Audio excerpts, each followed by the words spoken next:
Well, hello, 2026, eh?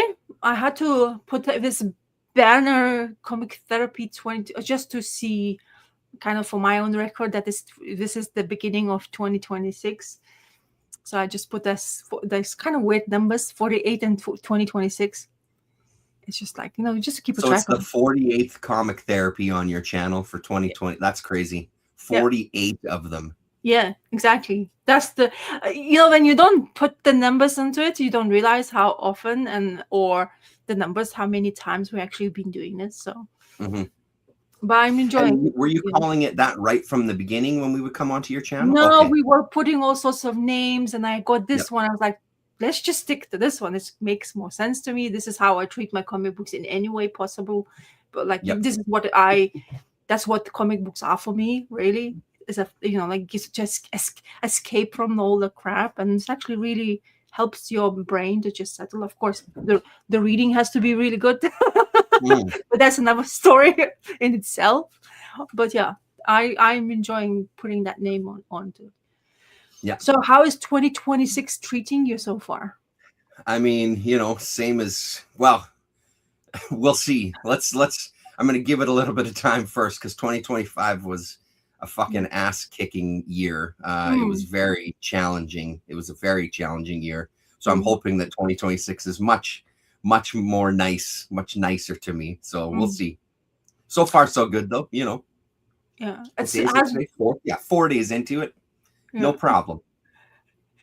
We have me and my hubby has been on a marathon of watching Marvel movies due to Blu-rays. Hmm. So we have started from phase one of Marvel. Now we're in phase two, middle. It's a kind of pity because it was actually very comforting. Just like my husband doesn't have to go to work, it's on holiday, so we could just watch movies. So we actually can because they're not short, right?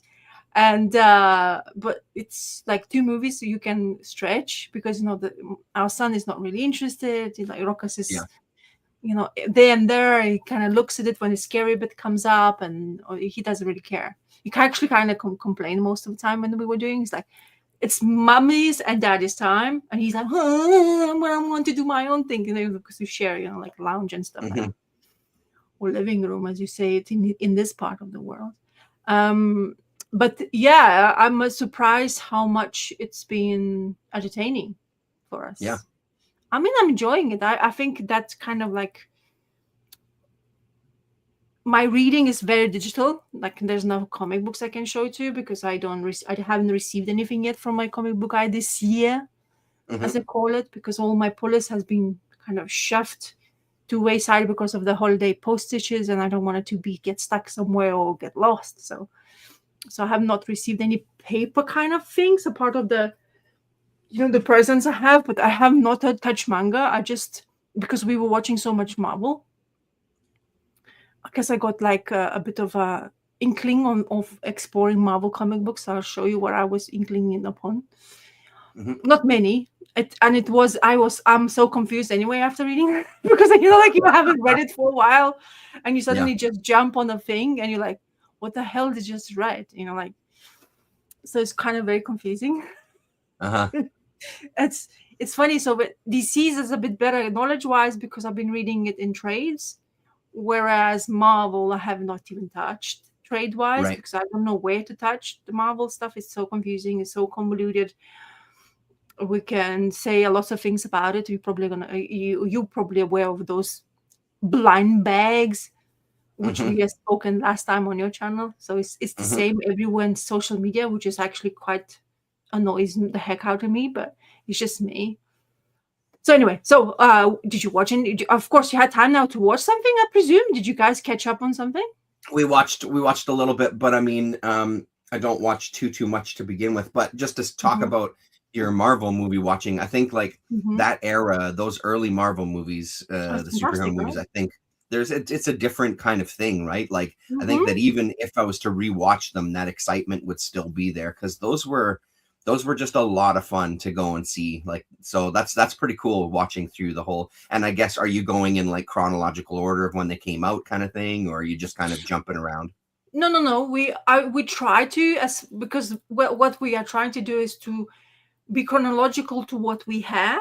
So Mhm. whatever we have acquired so far, we have skipped. I had this list popping in. I had it on Google, but I don't know if it's correct or not. I just didn't really get. I just typed in phase one, and I didn't realize that at the time when they were like, when they released. So 2017, 26, I think 2017 Yeah.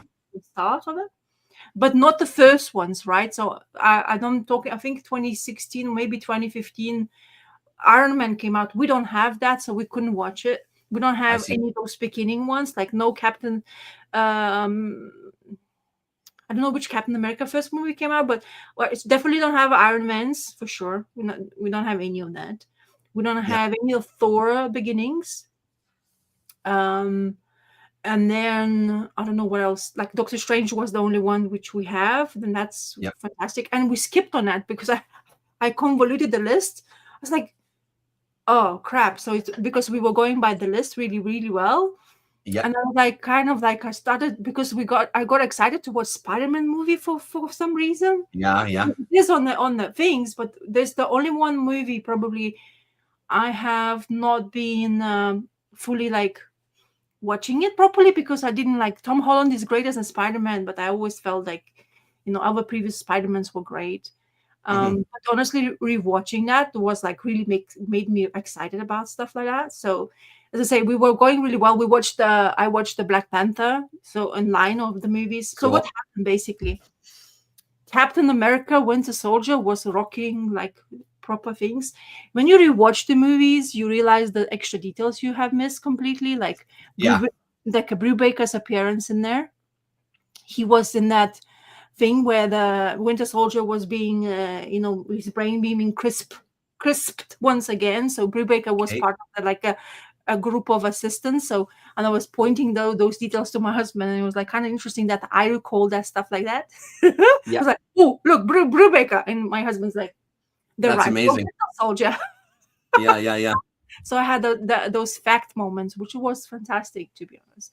But Mhm. honestly, looking at those movies, they were still as entertaining as I remember them being before. So I'm really pleased with that, to be honest. Yeah. That's Because cool. I have like I don't really care. I mean, I know there's this tiredness of superheroes, and I know this year in particularly gonna be extremely busy for Marvel. But a lots of things like one of the exciting things we were watching, I think, for both of us were Thor Ragnarok and how much Mm. we enjoyed that movie. Mhm. And I've forgotten quite a few details somehow.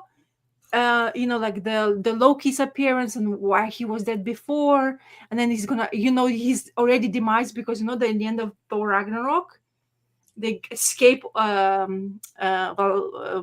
is this?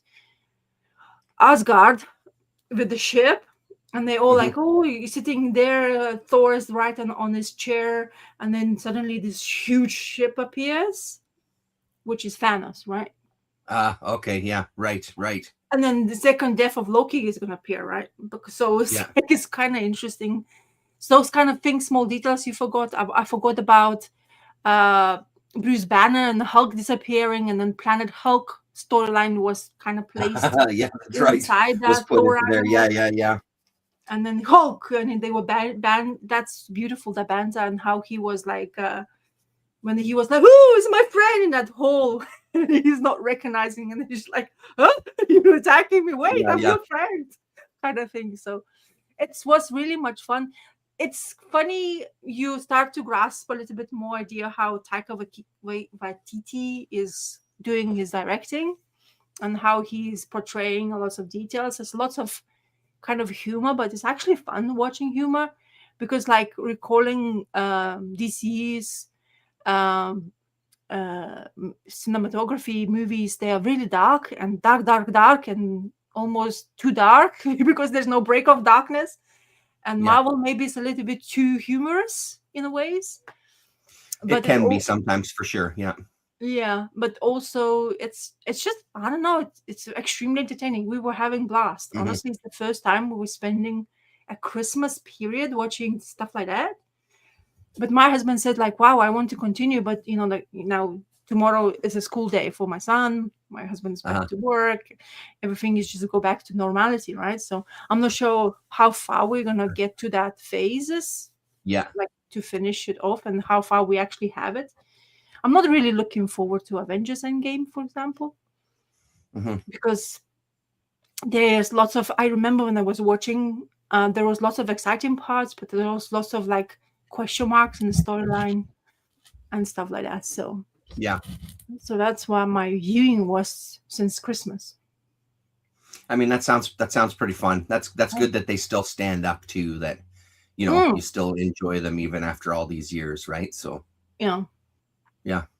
So yeah, it's good check.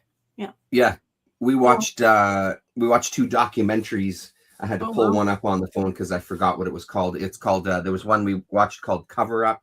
Lillian got Netflix from my mom for a few months. There's some shows on Netflix that she wanted to watch, so my mom is getting her like a three-ish month subscription to it. So so they had this documentary called Cover Up, which is about this reporter named Seymour Hersh, who was kind of, it goes through kind of his history. He kind of uncovered the My Lai massacre in Vietnam, where the U.S. soldiers were just killing women and children and babies in these little towns, I guess, or villages in Vietnam. So, and then he had a whole bunch to do with all sorts of different stories throughout the years, including like Watergate and stuff. So it was super cool to see that. He's not a person that is very comfortable talking about himself, and that's apparent throughout the documentary.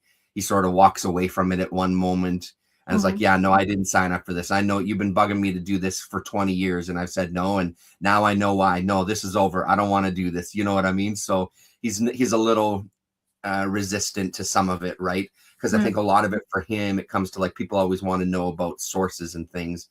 And I think he intimates that some of the sources that he had throughout his lifetime were very high up, kind of like, whether they're government or military figures and things, right? So he's very resistant to give any names, whether they're still around or not. It's irrelevant to him. It's like, listen, I don't know if they're alive or dead.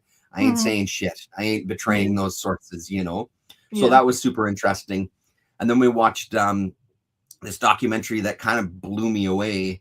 It's called Realm of Satan. And it's a documentary that this guy did with the Church of Satan in San Francisco. It's the most unique documentary I think I've ever seen. It's very staged and presented. There's like no dialogue through it, except for like a couple of news clips and stuff. So there's no like talking heads talking about the history. It's really presented as like, it's a documentary. It's fiction. There's some cheesy kind of CG in it, like purposefully. So there's this blending of like magic versus reality and what's actually real. Who are these people? There's still a lot of mystery. I found it just incredibly fascinating. This director, he also did a movie. I don't know if you know about the Insane Clown Posse. Do you know that band? These two rappers, they dress up like clowns, and their kind of followers are called Juggalos, is the nickname for them. So he also did a documentary called Brooklyn Juggalos. I'll send you both of the trailers. The trailers themselves are amazingly done. But it was a really, really cool movie. My wife was very resistant to it. So then we started watching some interviews with him afterwards. And he was like, you know, if people walk out of there confused, great. That's kind of what I want. I didn't want to give something very linear. I wanted to leave some mystery and all these kind of things. So fascinating documentary, well worth your time. I had to sign up. Pardon me. I had to sign up to Mubi for it, MUBI, because that's the only place that was streaming it. And there was a couple of other documentaries on there that I wanted to see as well. And those ones aren't there anymore. I guess Mubi, out of a lot of the platforms, they really change their stuff quite often. So I didn't get to see anything else other than those two, but they were really good starts. And then I think I started watching some Taskmaster. They had their New Year's special thing on. No More Jockeys did a Christmas special as well, too, on YouTube, which is the same kind of crew of guys. I loved No More Jockeys when that was happening during the pandemic. What else did we see? I don't know. They watched a lot of stuff. I didn't watch too much else, to be honest, other than just kind of YouTube and that sort of thing. But yeah. I was catching up. Yeah, I was. Yeah, though I didn't no other things really stands out for me. Mhm. The Traitors is another thing, UK-based thing, TV show, which I am fairly into it. I watched Celebrity ones, and I watch now the new season. I think it's season 4 now. Oh yeah, I like okay. it. The people's like, oh, people are cruel, man. Oh my god, Yeah. they like jump ship quick. The herd mentality is so fast. They doubt themselves very quickly. They don't know. They just don't. If they can't stand out, if they stand out, they think they're gonna be voted out. If you speak too much, it's just like it's very interesting to see when people placed in the room. I guess cameras are on, and then suddenly they, like it's something at stake, Mhm. makes them really feel like they are about to kind of like fold over, and they become nothing what they were before.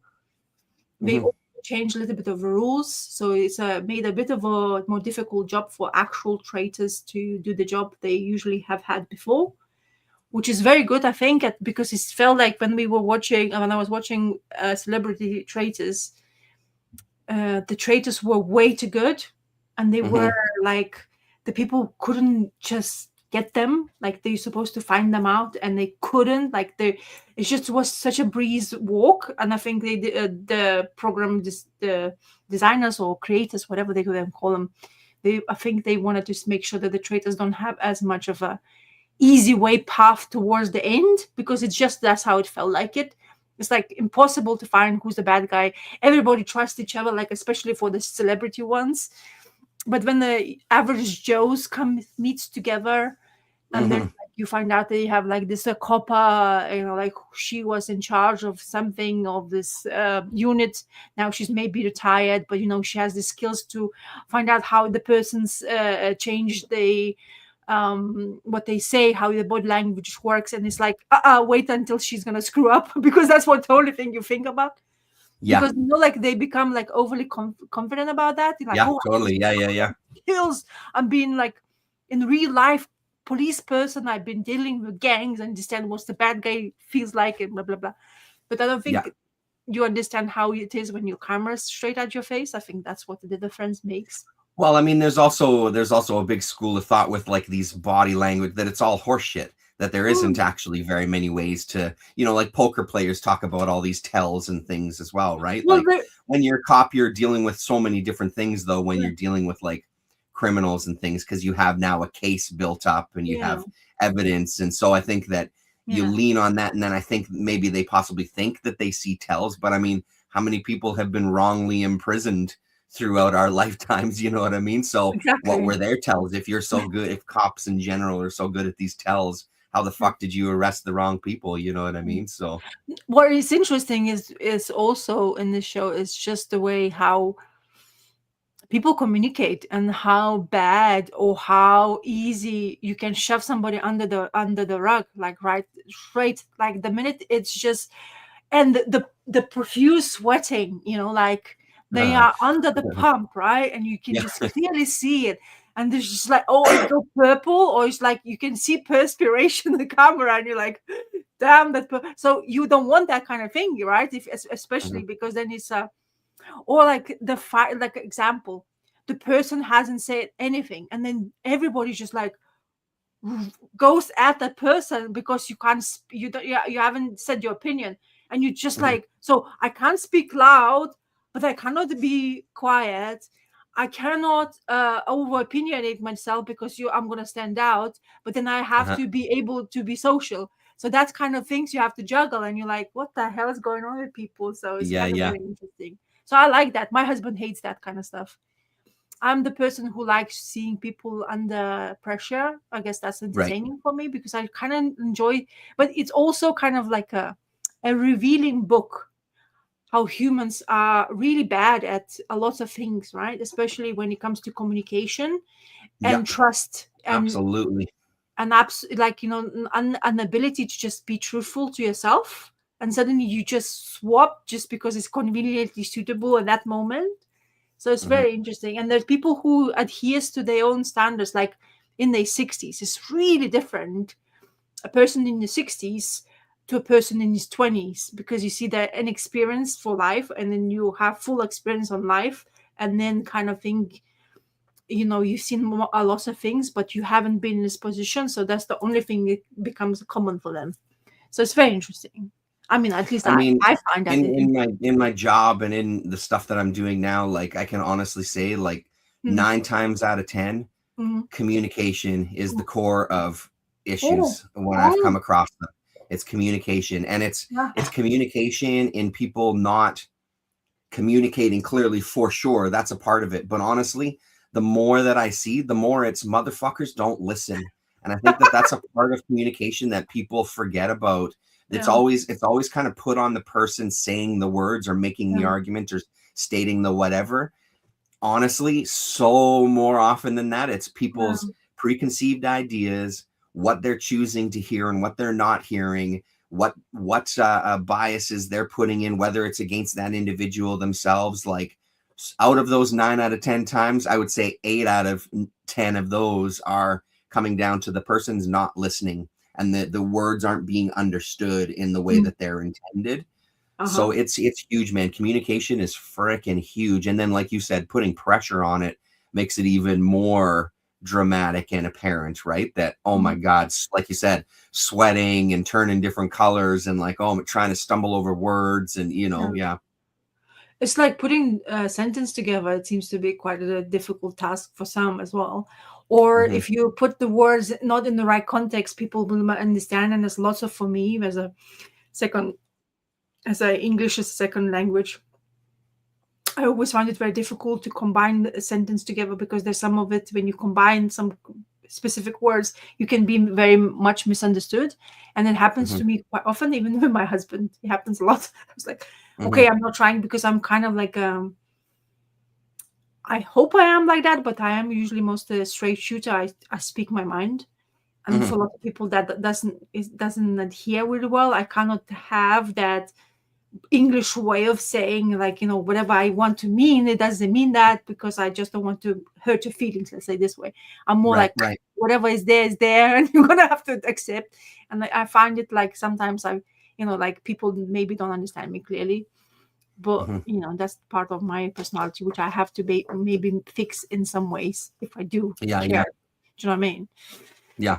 Anyway, so that's very entertaining for me, at least the show is. So it's very cool to watch people under pressure. Yeah, cool.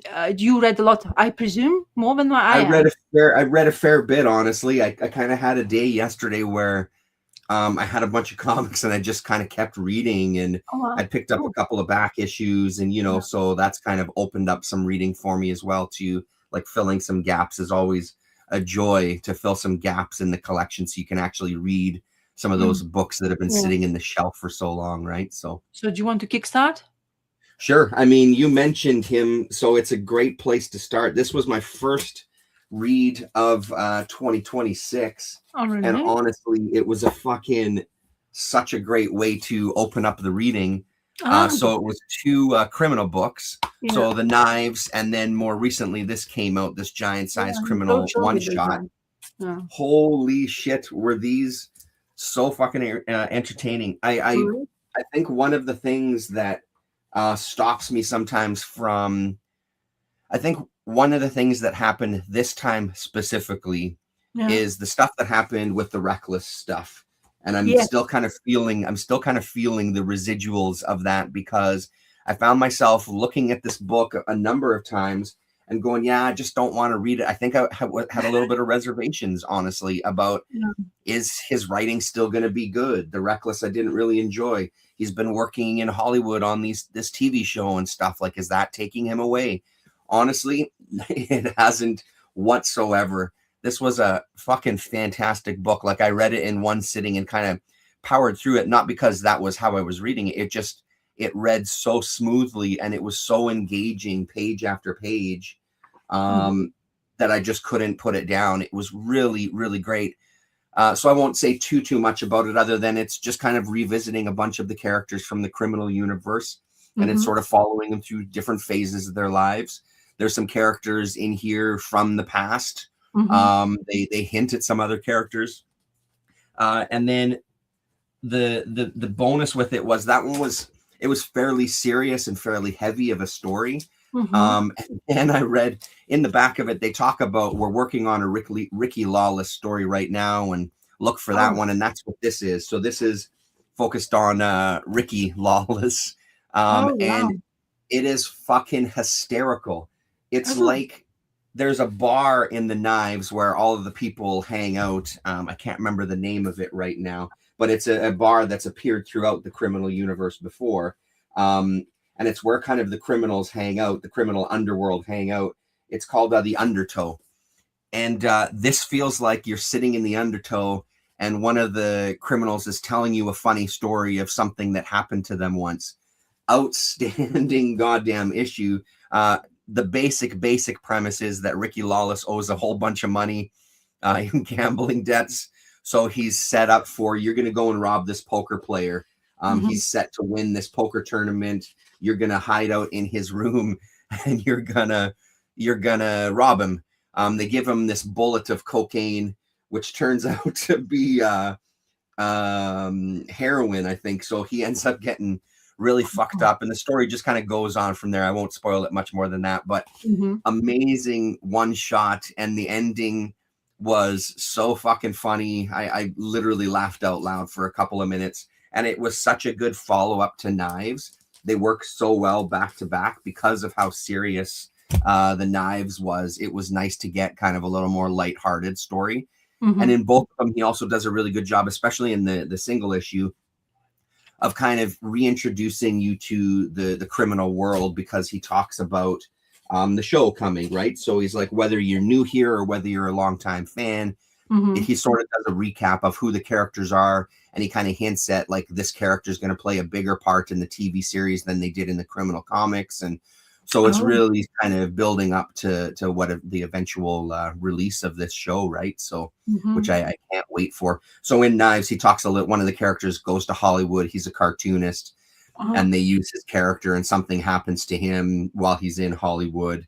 And it's one of those things of like, I feel like Brubaker is kind of pulling from his real experience and then sort of expanding on that. You know what I mean? Like expanding on like the myth of Hollywood itself and things that you hear about happening, and not necessarily that happened to him, but being in that environment, I guess, kind of sparks these ideas for him. So yeah, really, really good way to start the year of reading.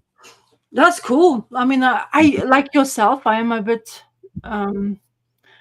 pause now thinking about Brubaker's writing, especially in the bigger format. That Criminal, I completely blanked it out. So you reminded me once again, because I remember you showed me the cover and I was like, oh yeah, I should have maybe looked at it, because I know it's a one-off and I like Criminal Universe, and I'm hesitant to see what if there's going to happen this show. I mean, I know he's talking quite a lot about it. But it's like funny is that the format never changes, right? It looks the same as every other one, so it is supposedly comforting for people who is like invested in his work.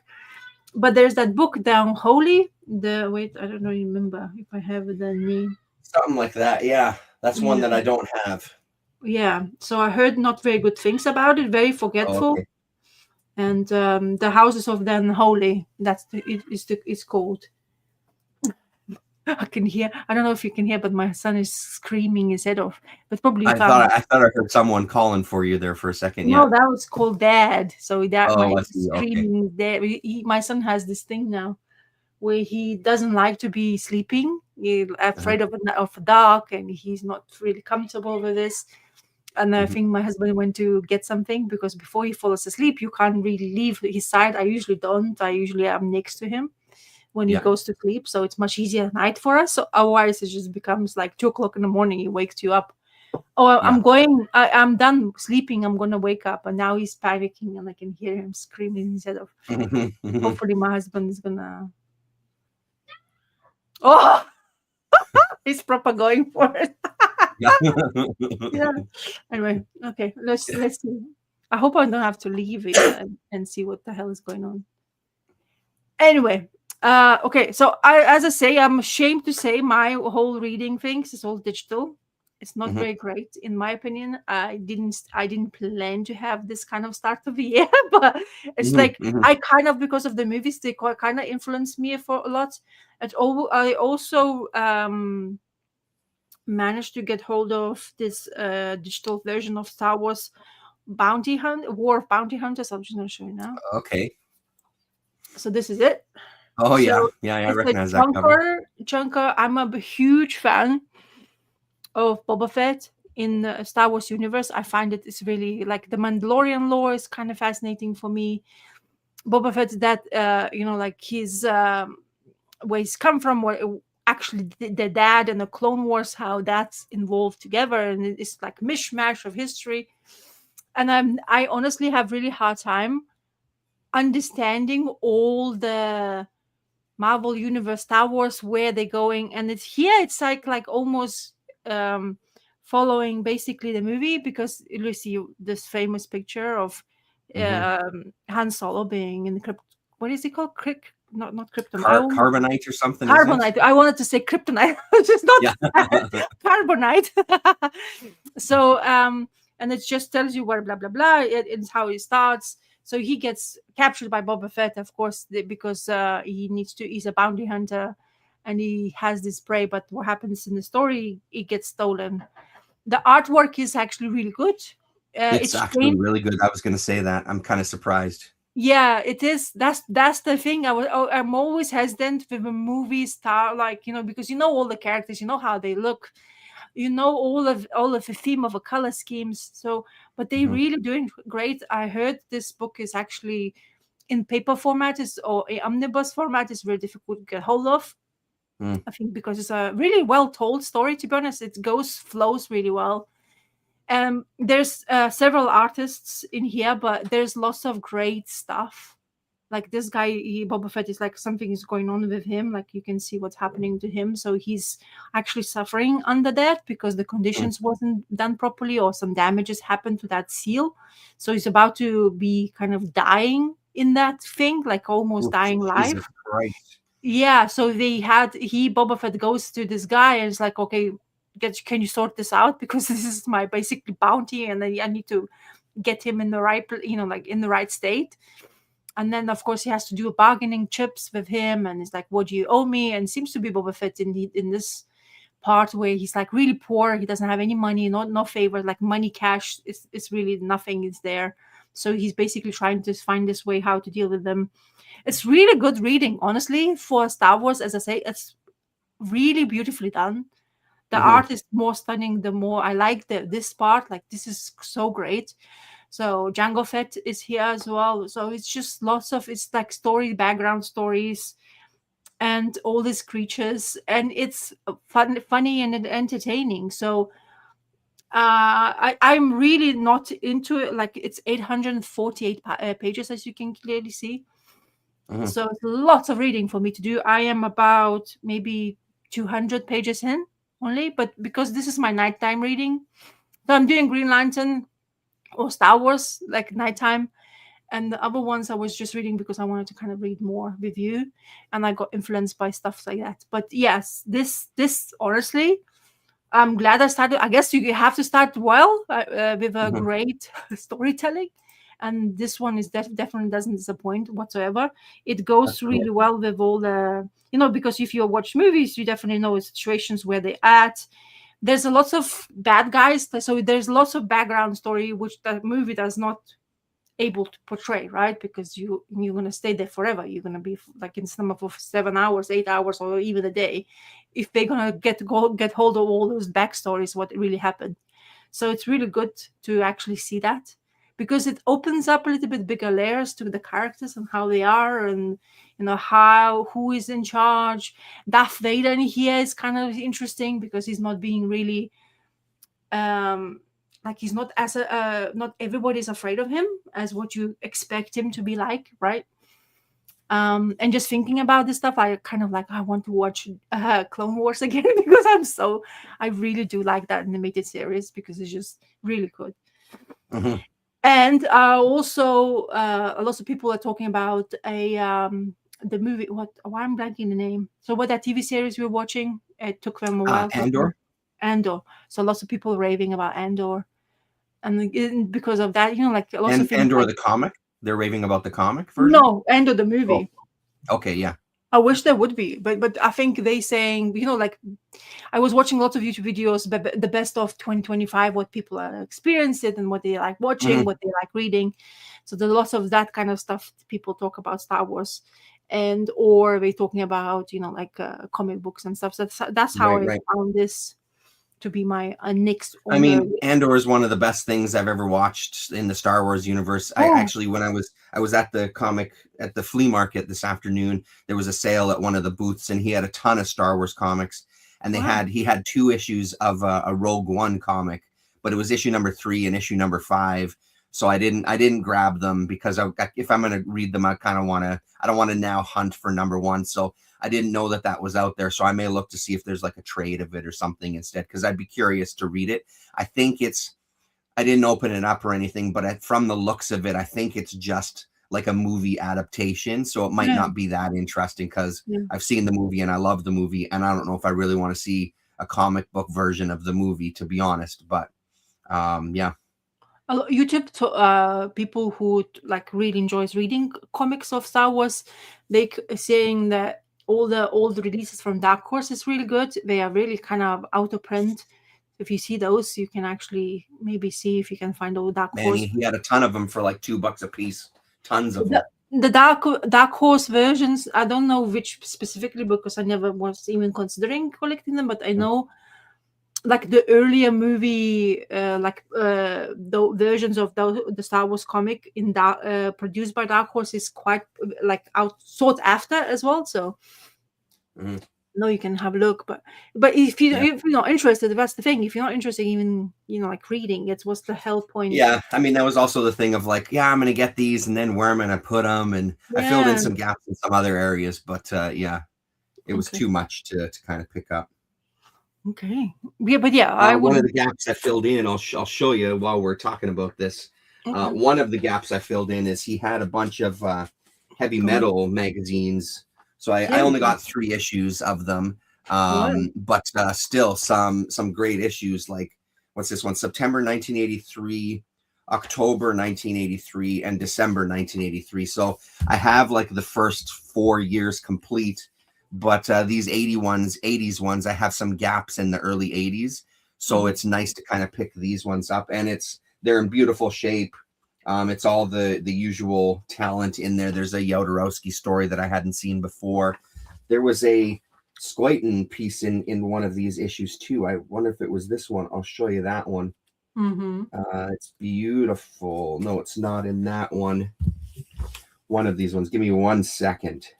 Okay. Um, One of my favorite guys. Obviously, I've talked about him a million times, and this is one that I hadn't heard of. Oh, there's this artist. So I got an issue of that Pilote, and this artist is in Pilote as well. This Marcel. Oh. So it's cool to see a piece by him, I believe, Mhm. in English. So it makes me think maybe there's more of his work in some of the other 80s stuff. But I really like the looks of that.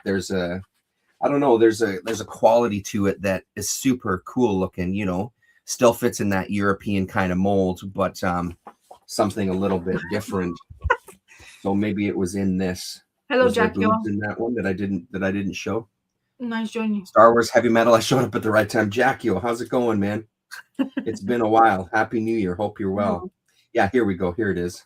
happy 2026. The Oh, Rail by Squayton. Look how oh, fucking gorgeous that is. So the so whole nice. story, it's only like a 6 or 8 pager or something, and the entire thing is laid out in this exact same way.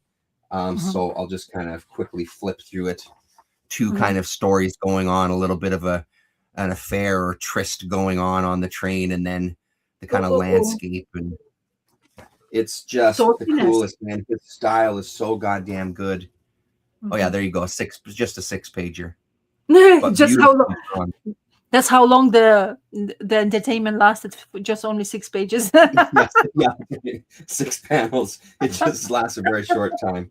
6 panels, that's a long time. What are you talking about? There's a ranked Xeroxes in here as well too. Oh yeah. So yeah, it's cool to fill in some of these gaps. He had a ton of them. The guy that he bought the collection from, Mhm. he's ziplocked. Like, not ziplocked, sorry. He like vacuum sealed the heavy metal magazines which I've never seen before. A very fucking strange thing to do.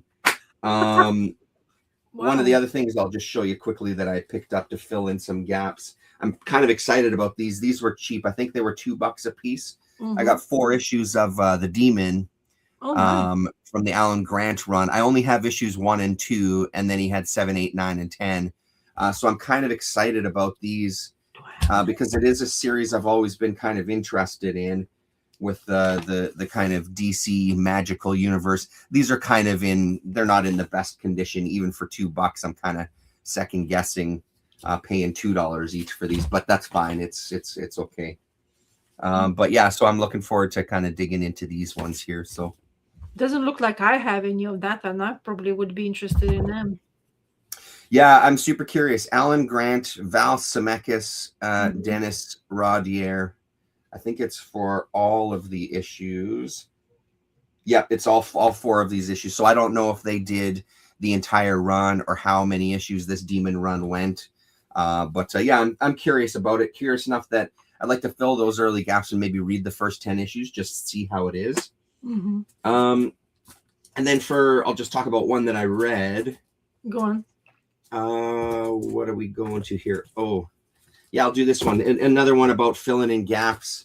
When I went to Galaxy Comics, he'd had a bunch of indies for me set aside. This was months and months ago. And one of them was issue number 1 of a Fantagraphics series called Laundryland. So I have the first 3 issues. It's only a 4-issue miniseries. So I had issue number 2 and 3.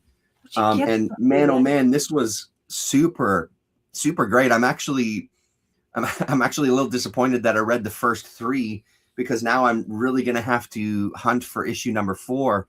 It sort of leaves it on a bit of a cliffhanger, to be honest. This was very entertaining.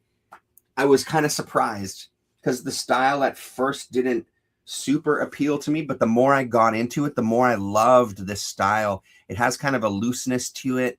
There's lots of big, bold, black lines where it almost feels like marker.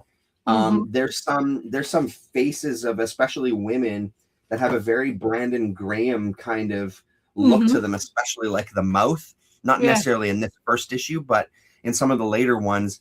And it's this story of this woman who sort of works at this laundromat. She lives upstairs, and it's just kind of the surrounding neighbors. Her brother-in-law, who's her sister is pregnant, and the brother-in-law runs this little diner / bakery. So her interactions with the neighbors, like, look at this. That's just tons of just very solid, like black marks on a page, but it looks pretty great. So it's one of those books where it's like the characters seem to be developed. They have kind of a little more realistic conversations, but they don't seem to I don't know, they don't seem to like lean too heavily into kind of depicting reality, you know. It's hard to kind of describe, but I think there's just a naturalness to it. I think one of the things I like about guys like Terry Moore, and we've talked about with the Hernandez brothers, is their sort of ability to kind of have these characters speak and you believe them. It sounds kind of realistic. Like this woman's face there reminds me a little bit of like a Brandon Graham kind of character, you know. So this was super entertaining, and it sort of ends off with there's people now in the picture that are looking to kind of gain the buildings, and kind of the woman who actually owns the building where the laundromat is this billionaire heiress or whatever. So now there's these elements coming in trying to steal her land and steal her buildings from out from under her, and et cetera, et cetera. So super good, man. Like super impressed. And this is they did 1 issue a year. So the first issue was 1990, then it was 1991, and then it was 1992. So something that they didn't kind of fire out there. So I'm on the lookout for issue number 4, if anybody has it out there. How did you find out about it? I just picked it up because, like we were talking about last week, it's Fantagraphics. If it's Fantagraphics from the 90s and single issues, it's kind of a no-brainer for me, unless it's like funny animal stuff, which I'm not super, super keen on. But anything else Fantagraphics from that era, I just kind of pick it up. And I think I found 1 issue once and then found a second issue again, and now a 3rd issue. So it's probably taken me a couple of years just to get the 3 issues, to be honest. So But yeah, really, really surprisingly good read, man. I was really into it. So you just mentioned DC's magical world, and it's kind of funny how that goes. So Hmm. I am gonna start to get reading some more Zatanna books. So this Paul is very Dini, no less. yeah. So this is the run, very famously not printed really well, but I think it's gonna be getting the treatment now of being in print. I'm not sure which format, how that's gonna happen. I'm not the person to say that, but um, it's a the run I always wanted to read. I wanted to read more Zatanna because you have read new stuff. I'm even debating. I'm probably gonna commit to that. I am picking up the Wonder Woman issue where we're gonna introduce Zatanna for the first time. Mm, mm. So I thought they're gonna do a separate issue for with her once again, but apparently that's that new way of looking Zatanna. So she's gonna be appearing actually in Absolute Wonder Woman issue after this Batman one. I don't know what number it is, maybe 15, Yeah. 16, I don't know, whatever. And I just, magical universe of DC has never been fully discovered by myself as well, reading wise. So I really wanted to do that, and in kind of like get to know the character. I was actually doing some little bit more research on YouTube, people giving you videos about getting to know Zatanna, what you should read first, blah blah blah, what's it supposed to be. This is very famous run due to of covers. There's lots of covers, which is done by Adam Hughes. Of I course. think that's the man. Yeah, that's right. And lots of covers are really expensive just because the art inside by this is one of the, I think that's Boland. Yeah, it is a Boland cover. So Brian Boland did covers for the Tanner in that time. So it's 2010. And Stephanie Rue is the penciler in this one. Paul Dini, of course, the writer. And it's really well, like art-wise portrayed, but of course the sexualized part of the Tanner is really prominent in here. The fishnets, the boobage, like make sure that's what sells to you rather than story. But the story so far in this issue, so she's doing some sort of like like magical act. She's on Earth. Yes, she's a magician, but like humans are so thick to understand the full brunt of magic. So she's just doing this kind of explosions. There's characters pretending to be a Joker, like everything like that. She's like choreographing everything, making sure. And there's this copper coming to ask for help. And she's like, "Well, I'm not speaking to people. I'm busy. I need to go have a bath." And it's like, "Oh no, wait a second. I'm the copper. You have to like, they have to follow me now," kind of thing. It's very kind of jokishly at the beginning, and he's like, we're having this conversation while they're sitting in this beautiful, really looking American muscle car. Which I do appreciate those American muscle cars. I do like the look of them. But they get into this scene where he wants to and says like we saw this like crazy creatures in there. So of course Zatanna needs to be part of it because he knows that she's into more than what she's supposed to be portraying. And she's like, oh boy, this is like really bad things happening in here.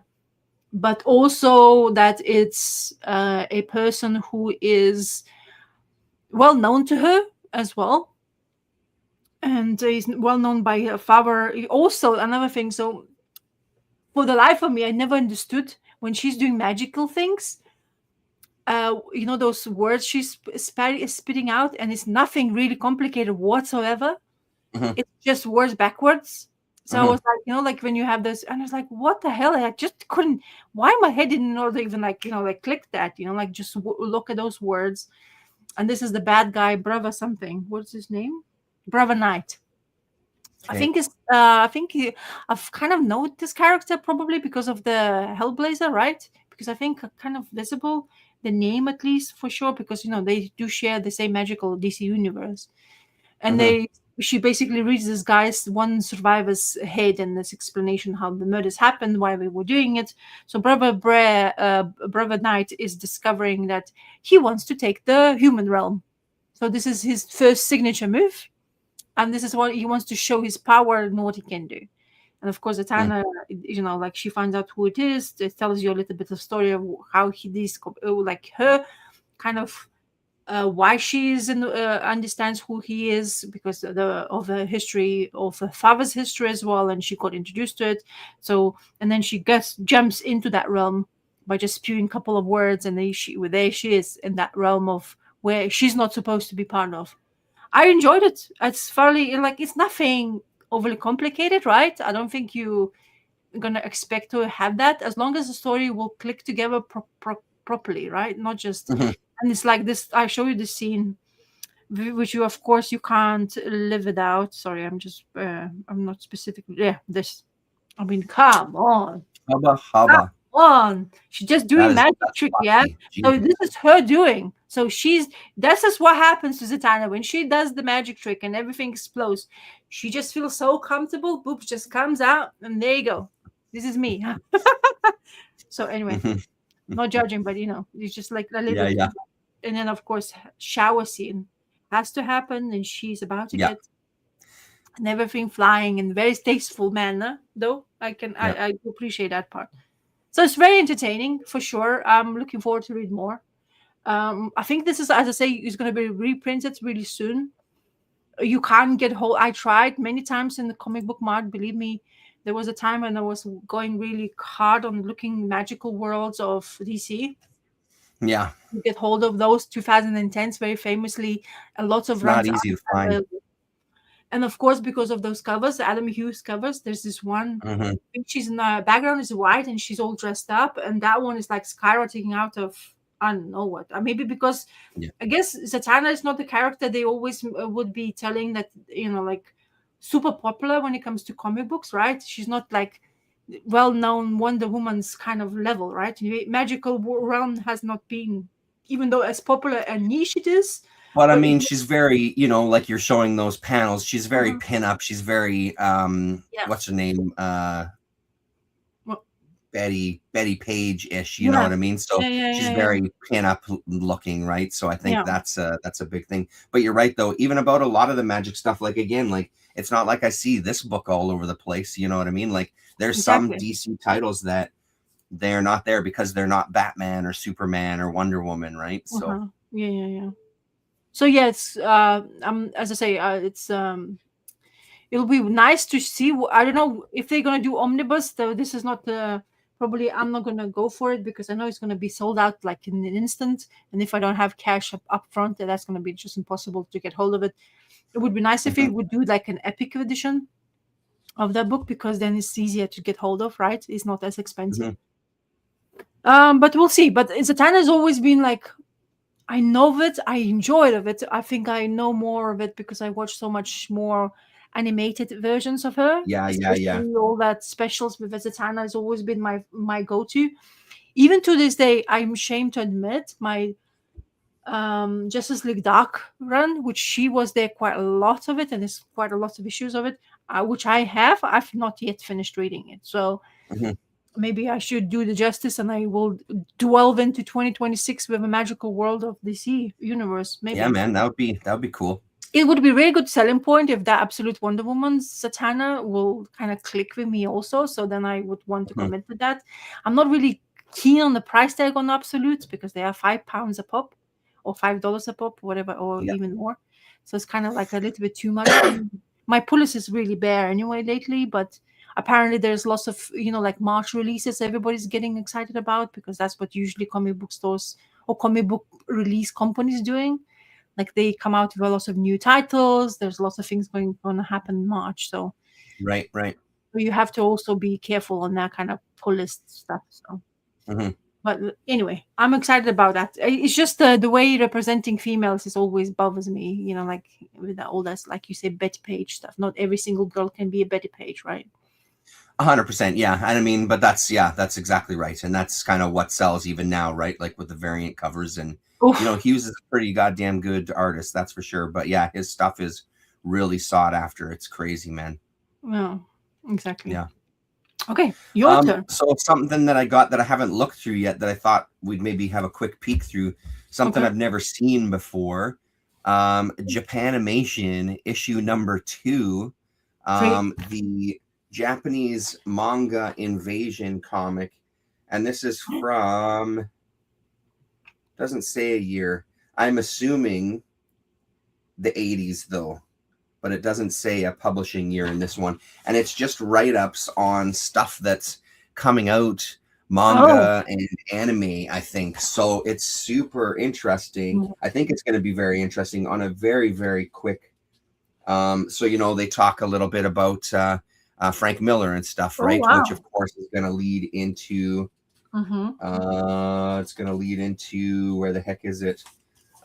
Your Lone Wolf and Cub. So they talk Yeah. a little bit about, I think there's an article in here about Lone Wolf and Cub too. Yeah. Yeah, there we go. So just a little write up. I don't know if these are just kind of reviews kind of thing of here's what's coming out and here's basically what it's about. But I don't know, Mm-hmm. man. I'm pretty excited about this one, like this little time capsule from, like I said, I'm pretty sure it's the 80s. It just doesn't have the year on the back. There's an ad from like 1983, but I don't think this is that early. Let's see if it says something in the back, maybe.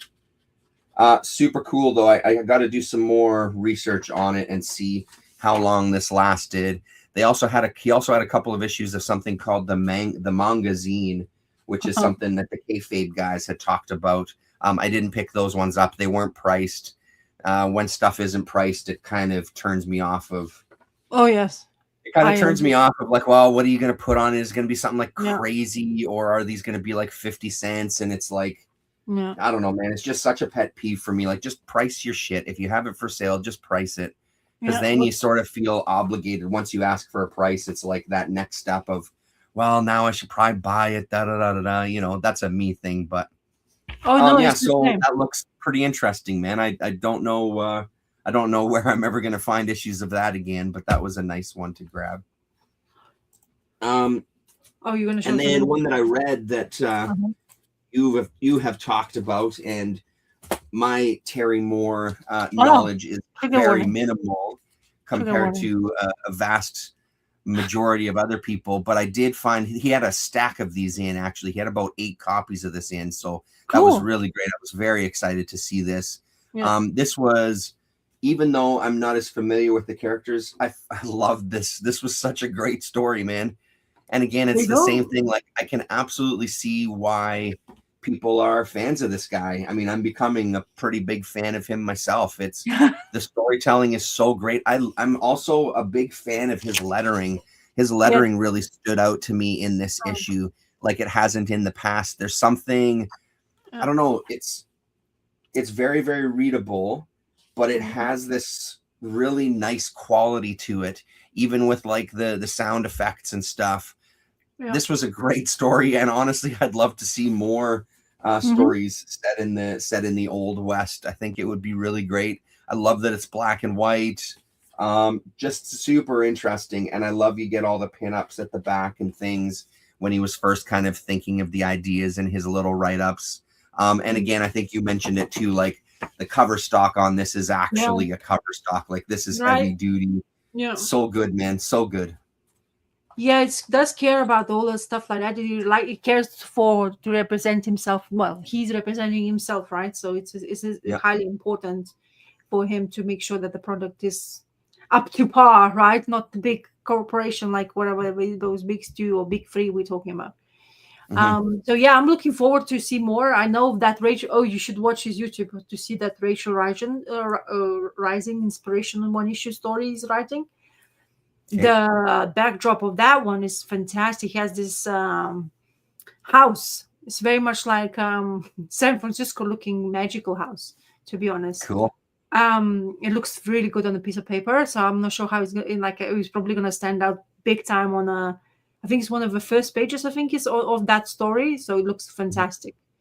Awesome. So I'm looking forward. But as I say, it's not. I don't know how when we're gonna see it. Is it gonna be like as late as what we got this trigger warning? Because as I say, he does that with Kickstarters. That's how he's actually funding himself to get those actually single stories out. So for Mhm. us who is not kickstarting, he's not gonna receive them because I think I remember if I watched this video, he said about April or March or something like that release date for that book in Kickstarter. So for us in the general market, is usually like right at the end, right? I think he's gonna probably aim October because Rachel Rising is kind of with a Halloween kind of type of a thing. Right. He has done a couple of Halloween special covers as well for Rachel Rising, so I think that would be kind of thing. Mhm. So yeah, but are we gonna see you this year attempting to continue reading Stranger Things? Yo ho ho! Oh, 100, yeah, 100%. It's still here. Yeah, yeah. I've read a whole chunk of it. I've read, I don't even know how many, 20 Uh-huh. something issues at this point. I've read hundreds of pages. Yeah. I'm loving it. And like, I just haven't really been talking about it because I don't have anything new to add to it other than, oh my God, this is so good. And holy shit, these characters are so great. Like, I have nothing else to say that a million, it's kind of like Usagi Yojimbo after a while. It's like, what am I going to Mhm. say about Usagi other than it was fucking great, you know?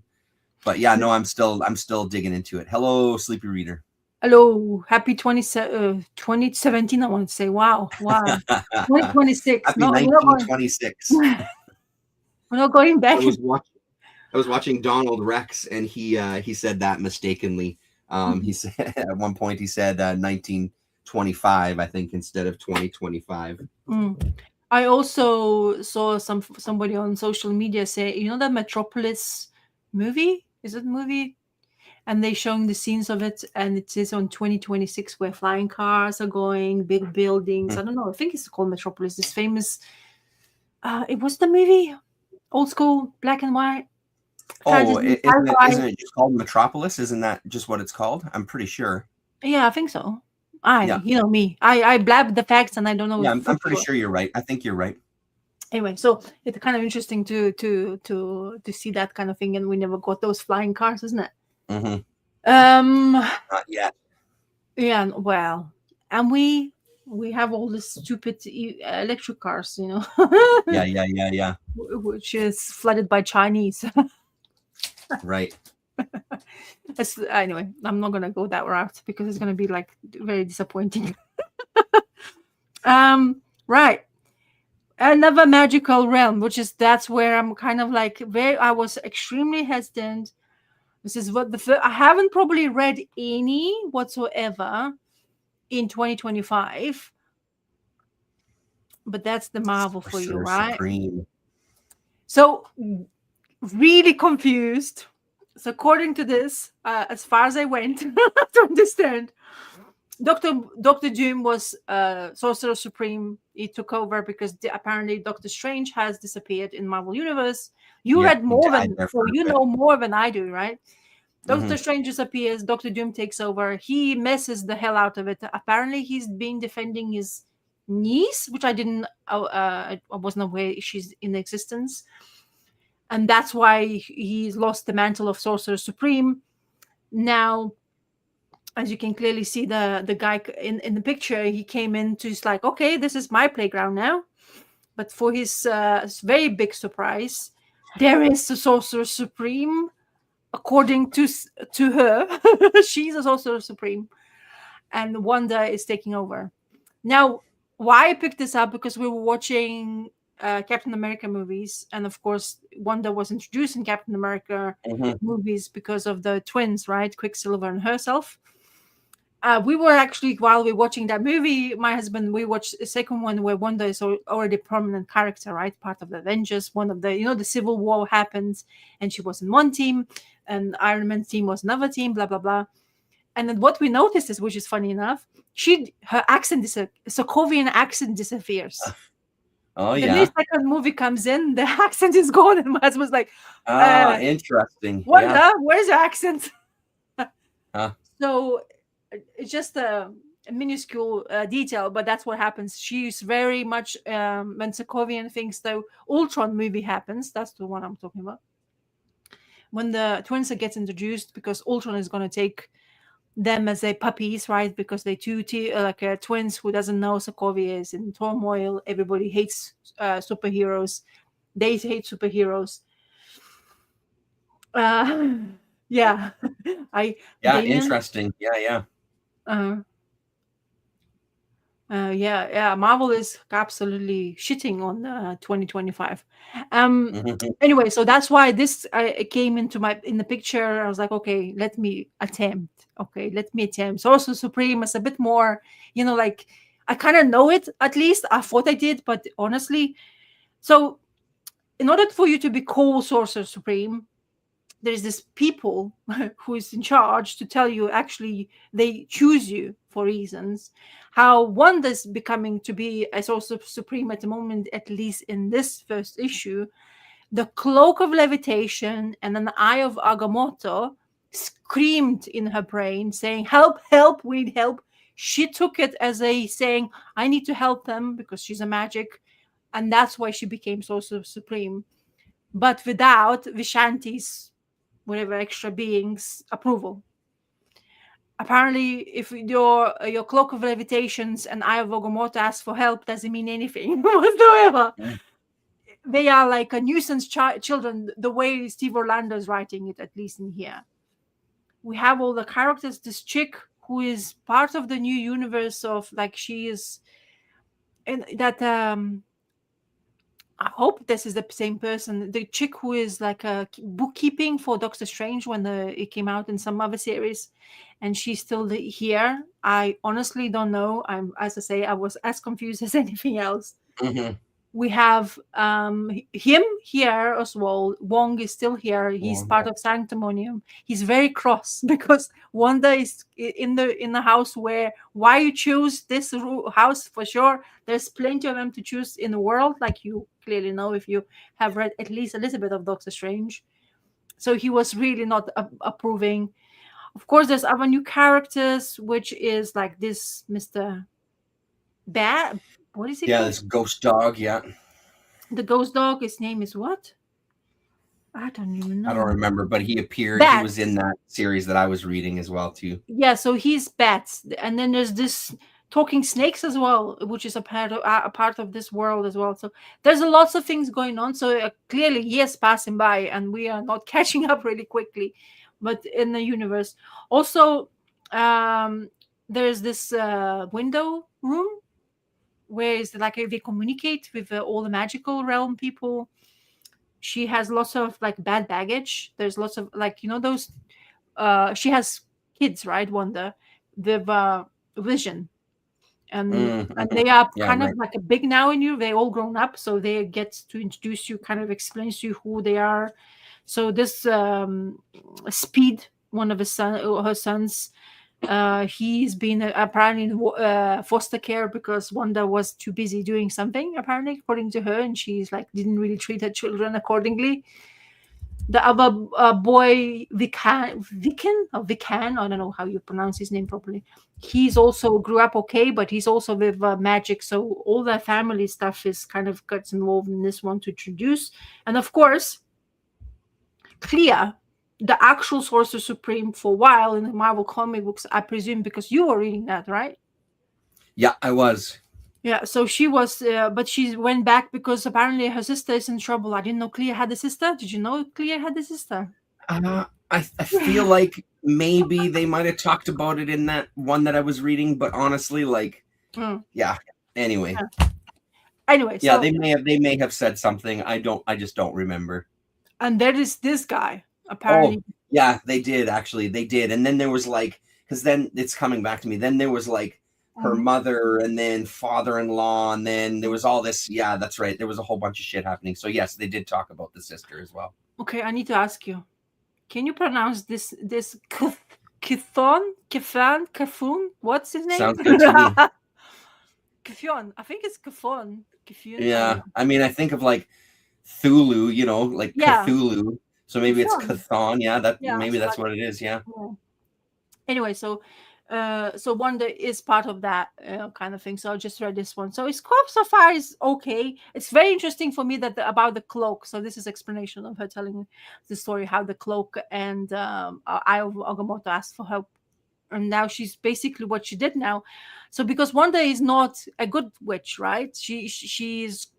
Her powers is exponential to a point of no return, really. She has a lot of abilities nobody has basically used or exposed a lot in the Marvel universe yet. I mean, there's lots of things like she can change your DNA. She destroyed all the mutants, like DNA, for example. She completely get rid of the mutants. That's her another one of her powers. So this is the people of Vishanti. This is the ones she's supposed to be. They are in charge. They're supposed to be choosing her. and they are kind of having this bickering conversation between each other. And one that decides, you know what, I don't care, I'm still doing my job, I'm doing the magic. And she basically banishes them to some other realms, like, oh, don't talk to me, I'm gonna be supreme no matter whatever it is, this is my choice. And that's how the comic end. So when I was at Galaxy to pick up my comics, I was looking on the shelf and I had my hand on the new Doctor Strange #1. yeah, And I flipped through it and I had it in my hand. And then I came to my sense and went, what the fuck am I doing? And put it right back on the shelf. I'm like, I said to myself, I wasn't going to fall for this year. yeah. I ain't buying it. I'm not buying it. Yeah, I don't know if there is anything. Yeah, I mean, Fantastic Four, I think, is the only thing I could clearly say is okay. It's actually a good read for Marvel on 2025. So I did read Marvel, but I picked up that from library. Now I think they even treating it with omnibus. So I guess people, if you want to, I am a fan of Fantastic Four. I used to think myself of more of a X-Men aficionado, but now the more Fantastic Four I've read, and I read quite a few writers now of Fantastic Four, and I'm really thoroughly enjoying Fantastic Four. And there's lots of things. I haven't read all of it so far. I still have my favorites, like John Byrne and Hickman is my favorite Fantastic Four writers. But I heard, isn't it Mark? I'm not sure, but is Mark Waid has written one of the Fantastic Four? It's possible. Yeah, it's possible. Yeah. So I probably would like to get hold of that. So some things, but the new ones, as I say, Marvel is nothing interesting, and I don't think a lot of people are excited about.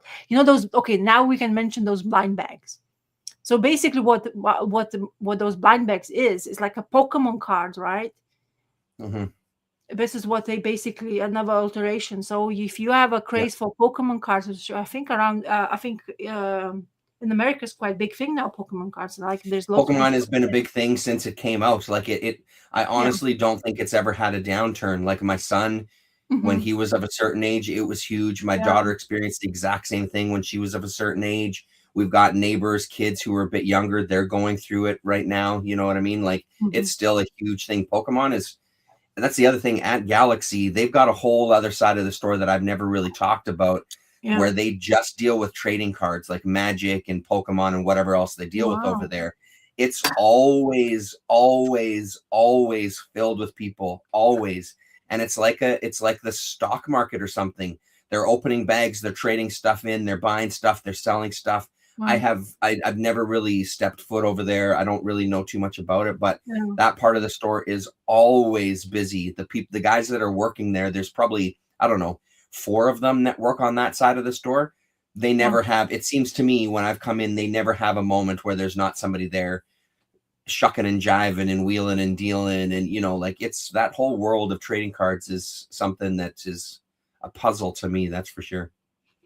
So I think it just really reminds me, because I've seen some people like doing the whole videos and, oh my God, look at it, me like opening those. Because the ultimate Marvel universe apparently is about to end. I think is the day they coming out with the last story, as far as my eyes have seen. So I think, and then when I saw people peeling those ultimate bags, it just felt like, okay, it's a Pokemon card, basically. Yeah, totally. They treating that kind of thing. It's actually quite from the business point of view, I understand why they want to appeal on that sense. Sure. And like cover still really sells. I saw this one of the YouTube channels which I've never watched before, of comic book person who likes to read, not like read or collect. I don't know exactly. I didn't got the like proper message across, and they were like going back issue hunting. But I like this cover. Oh, I like this cover. So it's like, do you actually want for the cover or are you going for the story? I'm not sure. But it seems to be like the cover still, the market is still quite really big. Those Mark Spears Monsters blind bag ones, they're up on the wall now at this place I went to. They're wall books now. The ones that are out, they're out of the bag though. Like you can see the covers and they have some price tags on them that, again, like spend your money how you want. Who the fuck am I to judge? But it's crazy that they've reached that level. And again, like you're totally right. They wouldn't be doing it if, well, I mean, that's not necessarily always true, but I feel like they wouldn't be putting these things out if they weren't making money at these blind bags. someone somewhere is making a couple of bucks off of these things, you know. And I guarantee it's probably not the artist. Most likely not. It's the fucking collectors in the fucking company, you know what I mean? Like, Yeah. So have you ever even attempted to look inside the cover of that Max Pierce books? I did look like early on before this whole blind bag phenomenon. They had a couple at 204 Comics. It looked okay. It just wasn't anything I was super interested in. Like, it looked fine. It reminded me of kind of like Alex Ross type of style, which again, like I'm not against Alex Ross. I'm not the biggest fan. I enjoy his stuff. I just don't know how much of that stuff I'd actually get anything out of reading. I'm not like a big fiend for like the classic monsters and things.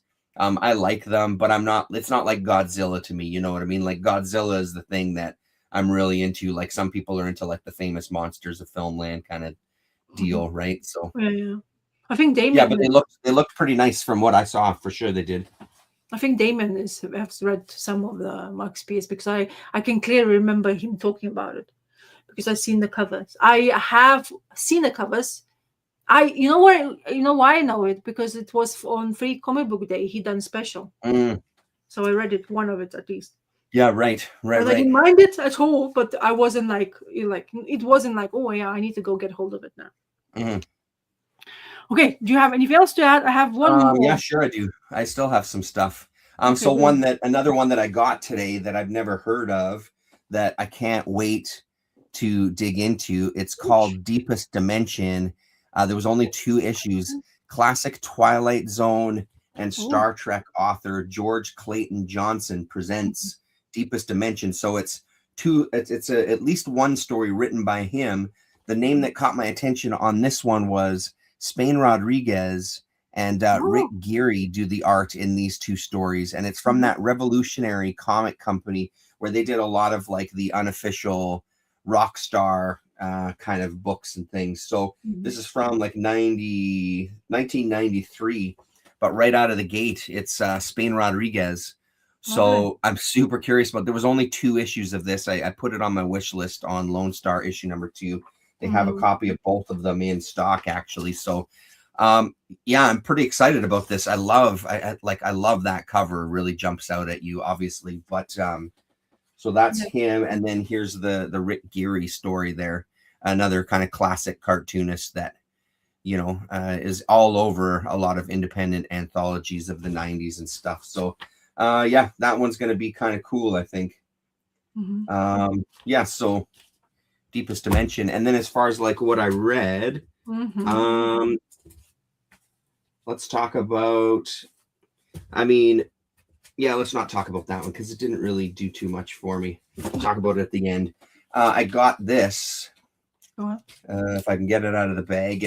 I guess Mignola has a few miniseries coming out or something, right? Yeah. So I picked up issue 1 of Miss Truesdale and the Rise of Man. And one of the things that drew me to this one is Jesse Lonergan is on the art here. Jesse Lonergan, name that I've talked about a couple of times on the channel. I think he even did work with Kaya as well too, if I'm thinking about it. But one of the things that Lonergan does so well is the way he breaks up pages, and this is a really great example of kind of different ways that he looks to tell stories on 2 pages. This seems pretty cool. It's sort of like it's the gods creating humanity basically type of story so far.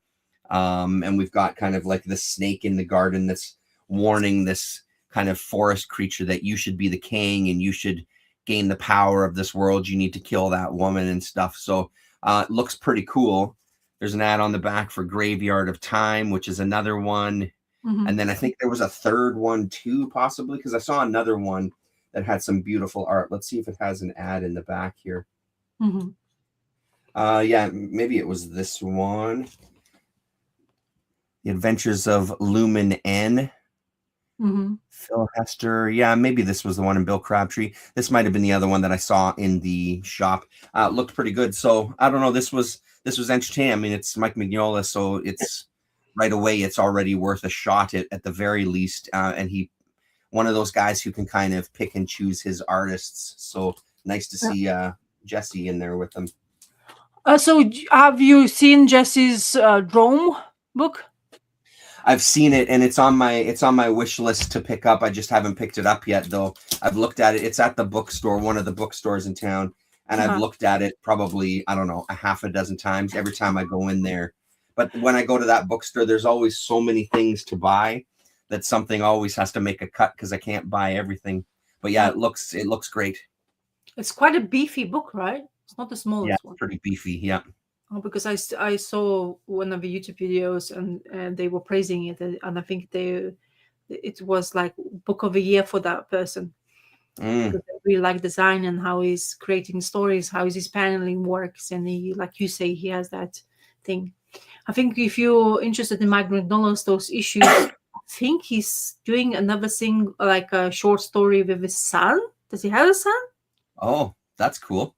Because there's a Mignola attached name to it, so I don't think he has a sibling, which is, I'm not sure. I never dissect people's, how many children's and how many family members they have, but it's another Mignola attached to both of them. That's so cool. So it's I think it's a Hellboy story as well. So you keep an eye on that one. Yeah, for sure. I'm not sure if I'm going to do. I would be interested to see what you think about it. So maybe I'll commit to that as well. But that kind of stuff usually sold out as well if it's popular. Yeah, the Mignola is very difficult. Usually goes pretty quick, I imagine. Like especially with his name on Hellboy it. stuff, right? Yeah, totally. Yeah. So okay, where's my last thing? Oh yeah. So I delved into an extra story they're doing of what I'm doing. Wait a second. Let go. Teenage Mutant Ninja Turtles Battle Nexus #1. Tom Waltz is a very prominent storyteller for Turtles. What I do, I kind of did research a little bit because I was like, what the hell? I kind of heard of it. I've never played. So this is a game first. Oh, I didn't know that. In PlayStation 2 era of Turtles. I did a bit of research because I was like, I heard the name. I didn't know why it's attached to them. And it's almost kind of feels like, like, because you have watched it just recently, Planet Hulk storyline where superheroes comes together. And so Tom Waltz is the script writer, art by Esau and Isaac Escorza. Apparently there's some family members who's doing work as well. Work of art is not bad at all, to be honest, for Turtles. So like almost like, as I say, screams almost like similarly to what they're watching. So located somewhere in space nobody knows about, and it's a time and asteroid and a home for most celebrated fighting tournament of all realms. And then of course Turtles in New York kind of like fighting. They almost kind of sense like almost similar to what our universe of Turtles is, but of course this is not really, I think, in continuation.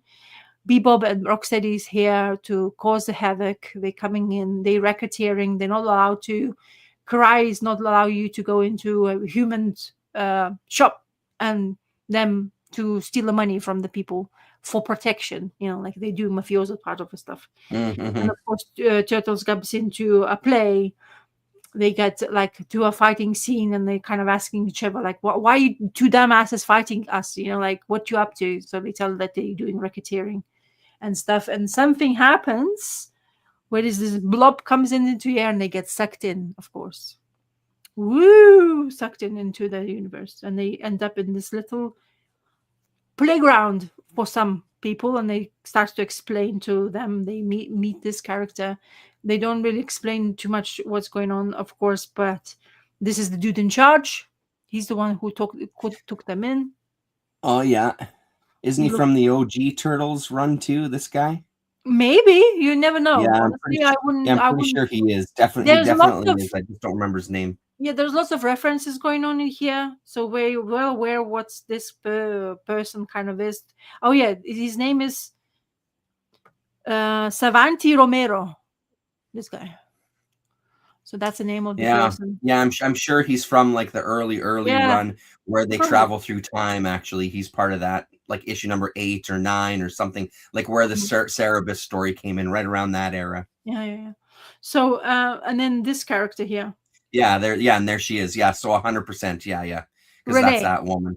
Renee, her name is Renee. Yeah. Anyway, so she's involved. She's a timekeeper. She time travels, blah blah blah, up and forth. And spoiler alert, I guess. I don't know. Slash is back. Okay, Slash in the original run, which I've been collecting for like since issue 30, which ran for 150 issues. He was part of the storyline, prominent character. He's one of the mutants used, but he was killed. And for Turtle Surprises, he's back. And of course, he's kind of childlike personality inside his brain. He's really like almost talking to a 6-year-old. He doesn't have, but he's super big and he's super strong. But he was befriended by turtles. They were becoming a really good friends until his death and demise. So yeah, and then of course, black and white Shred appears. And it has this, of course, that old style lettering, right? So, and that's how it's Pretty awesome. to be continued, kind of thing. So, not bad, honestly. I don't know if I would. I mean, it doesn't look too bad, to be honest. It doesn't. No, It looks no, it all doesn't right. look not too bad at all. I've been look for the Journeys book. You know, you keep on talking about. I should go get hold of it. A bit pricey for a couple of issues, to be honest. People asking for the arm and leg because it's a turtle. So I might. I'm not sure. Should I wait until later or just, whatever, which way I want to wait until. I'm sure it'll be collected. That's probably a better time to wait for it.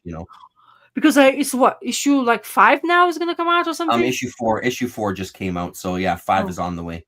Okay, so here you go. So it's quite already a bit 5 months of worth of material. So, but yeah, I'm looking because I know there's the turtle number 14 coming out, which I'm supposed to receive, which I haven't yet asked to receive. But yeah. But the turtle run. So, how did you actually read the turtle book? I did. So that's what I was going to talk about next. So I got issue number 13. Nice cover. I don't know. I don't know how I feel about it.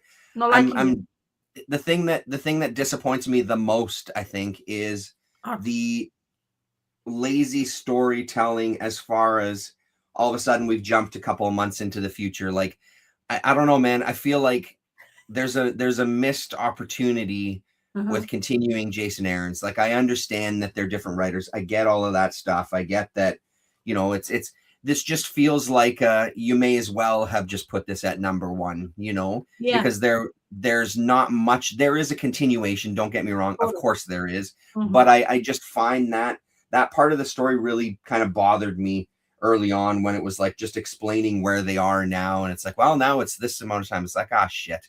That said, though, there's some pretty intriguing art in here. I don't mind the art, actually. It has this, I don't know, it has a quality to it that I can't quite figure out, but I kind of dig it, But honestly, I found myself reading this and just kind of flipping the pages and reading it, and I was kind of like, I guess that was okay. The stuff with Splinter, I think, is kind of interesting. I don't really know what to make of it. But I also, again, like, it's tough because I just don't know how interested I am to kind of continue. I won't show any last pages, but there's the cover for the next issue, I guess. Yeah, so I mean, I may pick up another issue or two just to give it a chance, because that similar thing happened with the Jason Aaron run for me where I wasn't kind of convinced. And then here's the ad for your Battle Nexus. Is it coming out bi-weekly or something? Is that what it says? Yeah, some crazy amount of January 7th, January 21st, February 4th, and February 18th. So yeah, 4 issues in 2 months. So yeah, I mean, it was okay. I don't know if it kind of blew me away or anything. It was just okay. The Splinter stuff is great to have him back. Yeah. It's it will be very interesting to see how far and how we're going to take that storyline. But like you say, because it didn't, like, I don't think as a writing a new kind of like chapter of the Turtles, we could have, like you say, a little bit more intertwined Jason Aaron stuff. But I don't know. It's what the editorial, it has any say whatsoever. What's the panel all about? So I'm interested with Splinter stuff, of course, because he's finally back. Mhm. but how far it will get there. I think Yeah. what I miss on this turtle art is not bad whatsoever, but I think they really scored a lot of high points for me when that Juan's Ferrer's coloring person, whoever he was in charge, or he was Mhm. in charge of coloring, that works superbly. That Mhm. just popped the book out, and it made the Yeah. art style really good. And I think it's quite difficult for artists to jump in, but the guy who's doing it, is he like, what is it, the third something, William the Third, right? What's his name? Is it J.H. Williams the third? Not JH, but some other Oh, William. okay. Oh, Freddie E. Williams the second. There you go. You see. Yeah. Freddie And E. number the Williams two. second, yeah, numero uno. So yeah, so he's been in the comic book world for long as time, as far as I know the name, so surely he's been for a while. So, and I've Mhm. been reading the comic books. So let's see. I hope it's gonna get like Yeah. more fun and exciting, but it all depends on the writing, right? It's still Yeah, gonna. totally does. And again, like I also know that like I'm just really a fan of the black and white stuff, and that's just my Yeah, preference. So yeah, especially when I have TMNT Journeys coming out, I'm really loving that book. I love the art style. I love yeah. that storytelling. Like, so it's gonna be a harder sell for me already. But yeah, I mean, I'll give it another issue or two for sure. Yeah, we'll see. Yeah. Oh, okay. Do I have the next one? Wait to see. I think I have one more. Oh yeah. I don't know why I've read that one. What came upon me? It's actually end of a storyline, which is like, why would I even attempt? But I was curious, so give me a second. I'll press the right buttons. Mm. Magical Realm. Still, I am kind of more. I enjoyed. It's funny enough. So Iron Fist and Luke Cage is from the old times. I enjoyed it a lot. Hmm. I wasn't the most like blown away by Ed Brubaker's Iron Fist, which everybody recommends. He says I if you really want, enjoyed it. Yeah. I mean, I uh, sold them now since, but I really enjoyed it. I don't know why, but I don't have like I was told. I don't know. Maybe it was my beginning of my reading stuff. You know, like sometimes you just doesn't click while you're not kind of dwelled into comic books properly. Hmm. Um, I heard there's something going on with this Iron Fist character from people with videos I guess I watched. So I thought, okay, let me see what's going on here. This is the end of the storyline, by the way. So it's kind of like Hmm. I'm confused. Oh, I know why. So Jason Lewis, the writer, Frank Gillan is artist. Jim Campbell is a colorist in this one. There is this underworld where I think Danny Rand is killed, murdered, blah blah blah. Nothing happens because Luke Cage has this like shiny eyes and this old creatures looking kind of funny. And I was like, what is going on? And they are in the like fighting scenes. There's lots of going on, the fists fighting. So because Danny Rand has been underworld and he's fighting with himself, and there's some other Iron Fist, and there's this book of Iron Fists, and it's like, oh my god, I'm getting really confused here. What's going on?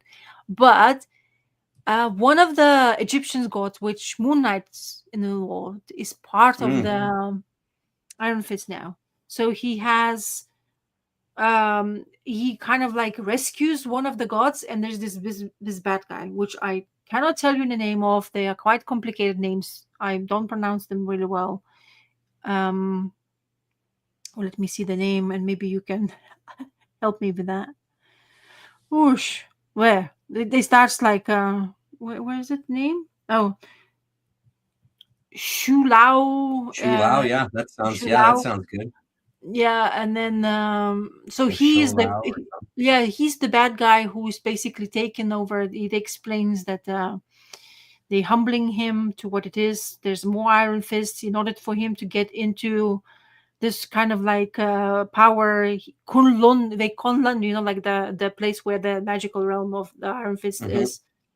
And the only thing what was like really entertaining, because as I say, as confused as I was, this guy is talking, they talk to each other throughout this comic book, and he's like, so this is the Egyptian god, right? Because of his the way he looks, and this is a Danny Rand.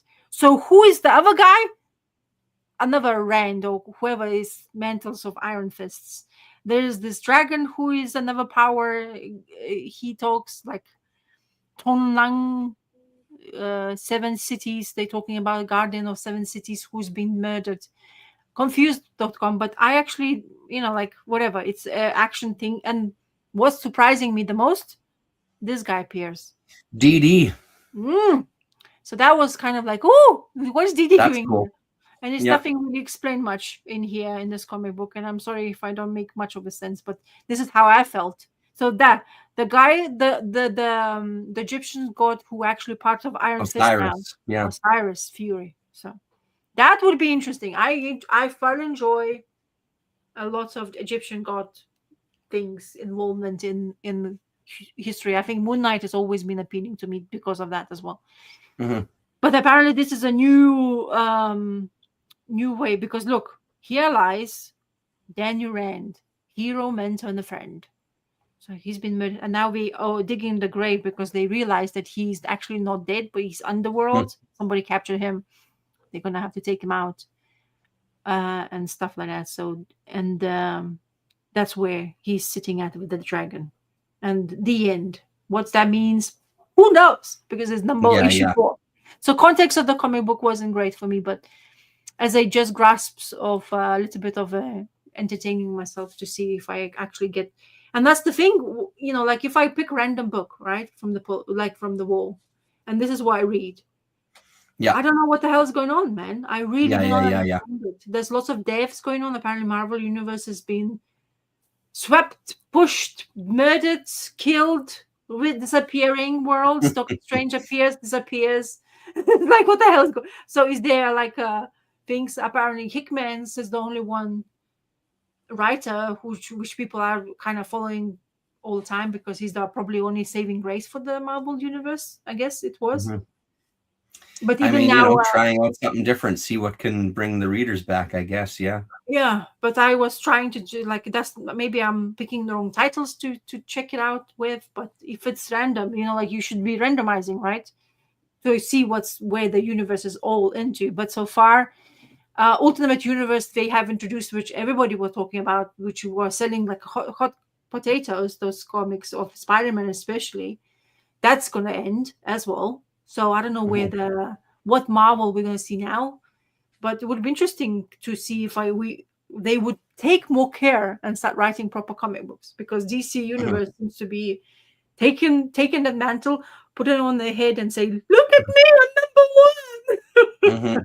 Yeah, because it just feels like it. To be honest, I read a couple of them, and you read also like Martian Manhunter. I read a few. You're totally. reading that book quite a lot, and I'm still waiting for my library to say to me I can pick it up now. So I actually can see what the Martian Manhunter is all about. So anyway, a bit of attempt of doing Marvel comic books and doing really great job. I mean, it's good to dip in every once in a while just to see what's going on. But yeah, if you can't, it's tough these days when you can't feel like you can pick up a single issue and really get a general idea of what the hell is happening. Like everything seems to be so focused on that journey where you have to know what the hell is going on. It's not necessarily a good standalone story, right? So that you can, you can still talk about a character's evolution, but you can still give the full story, right? That balance is tricky. But it seems like it's not even there for most of them, right? You can't just pick up one because what do you mean so-and-so died? What do you like when I dipped into Doctor Strange? What do you mean Clea was the Sorcerer Supreme? What do you mean Doctor Strange died? What the fuck is this? What is going on? How long have I been away? Yeah.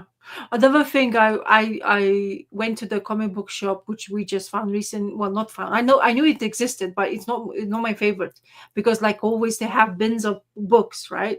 And they say the big banner, priced at a till. It's like, what at the F? Anyway, so I went to the Great Wall because what I want is my son is very excited about comic shops. Actually, he knows them by heart. He's very entertained by all the beautiful pictures. He likes all the action figures. It's supposed to be. That's how you're supposed to get those kids reading comics, right? Get them going.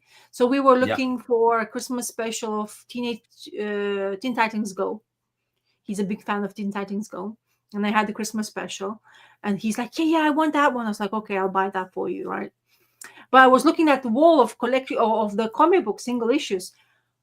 I didn't know what the hell is going on. Honestly, none of them spoke to me. There was, of course, I knew Turtles, okay, which I'm picking up, so I'm well aware of that. There's lots of Turtles, our like kids versions, Turtles, like Saturday night things.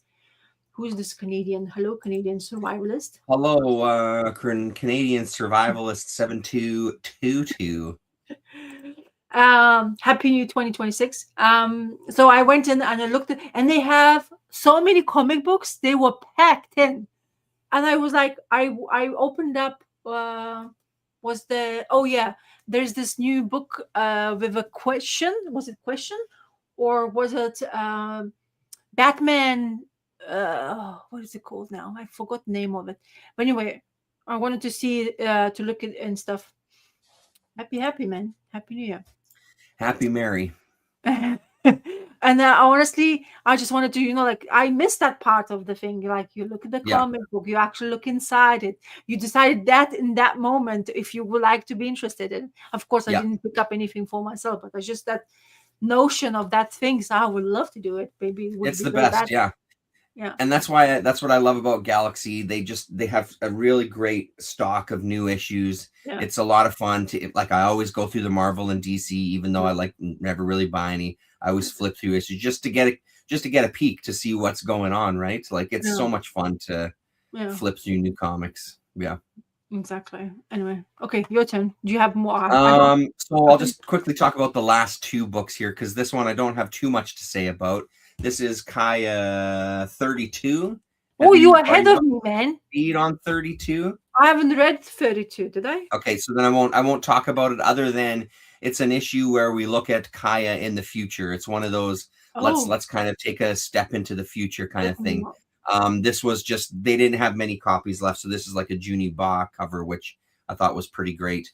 And then there's also a backup story by a Canadian artist who he raves about.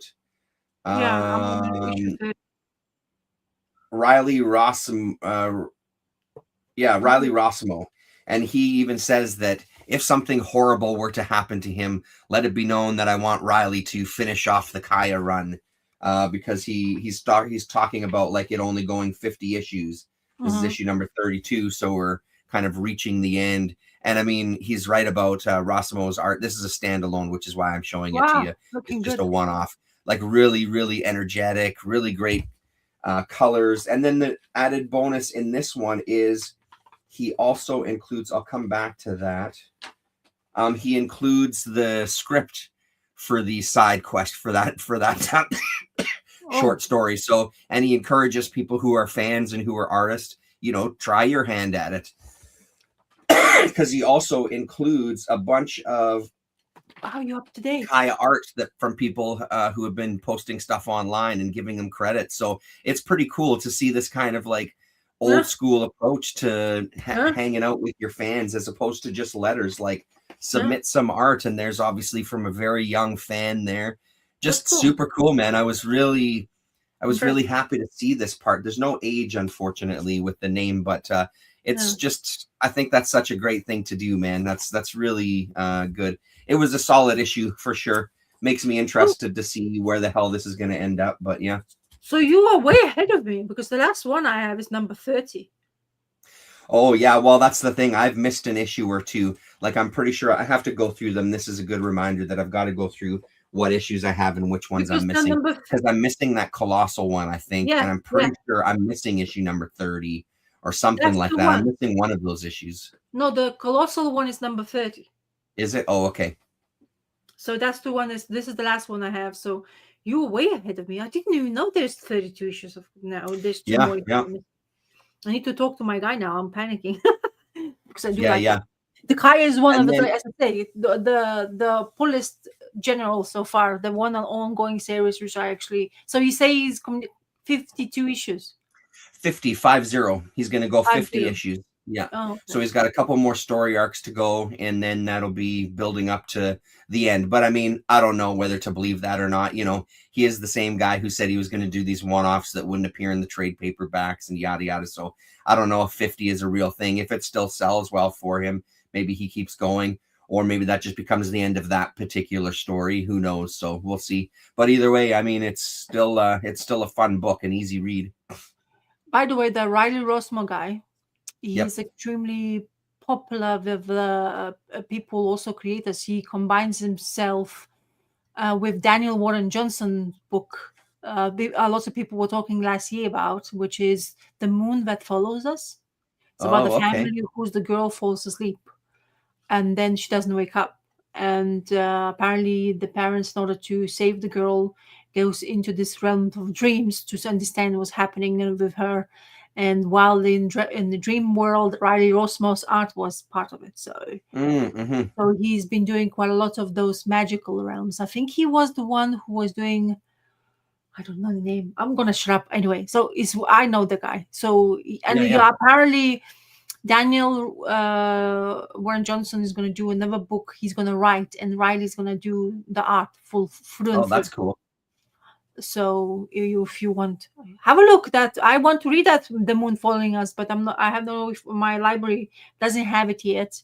I don't want to commit too much to a lot of things, but I heard like several people are talking about it. So, and I like Daniel Warren Johnson's writing. Right, he's done. Yeah, his Transformers good enough, you know.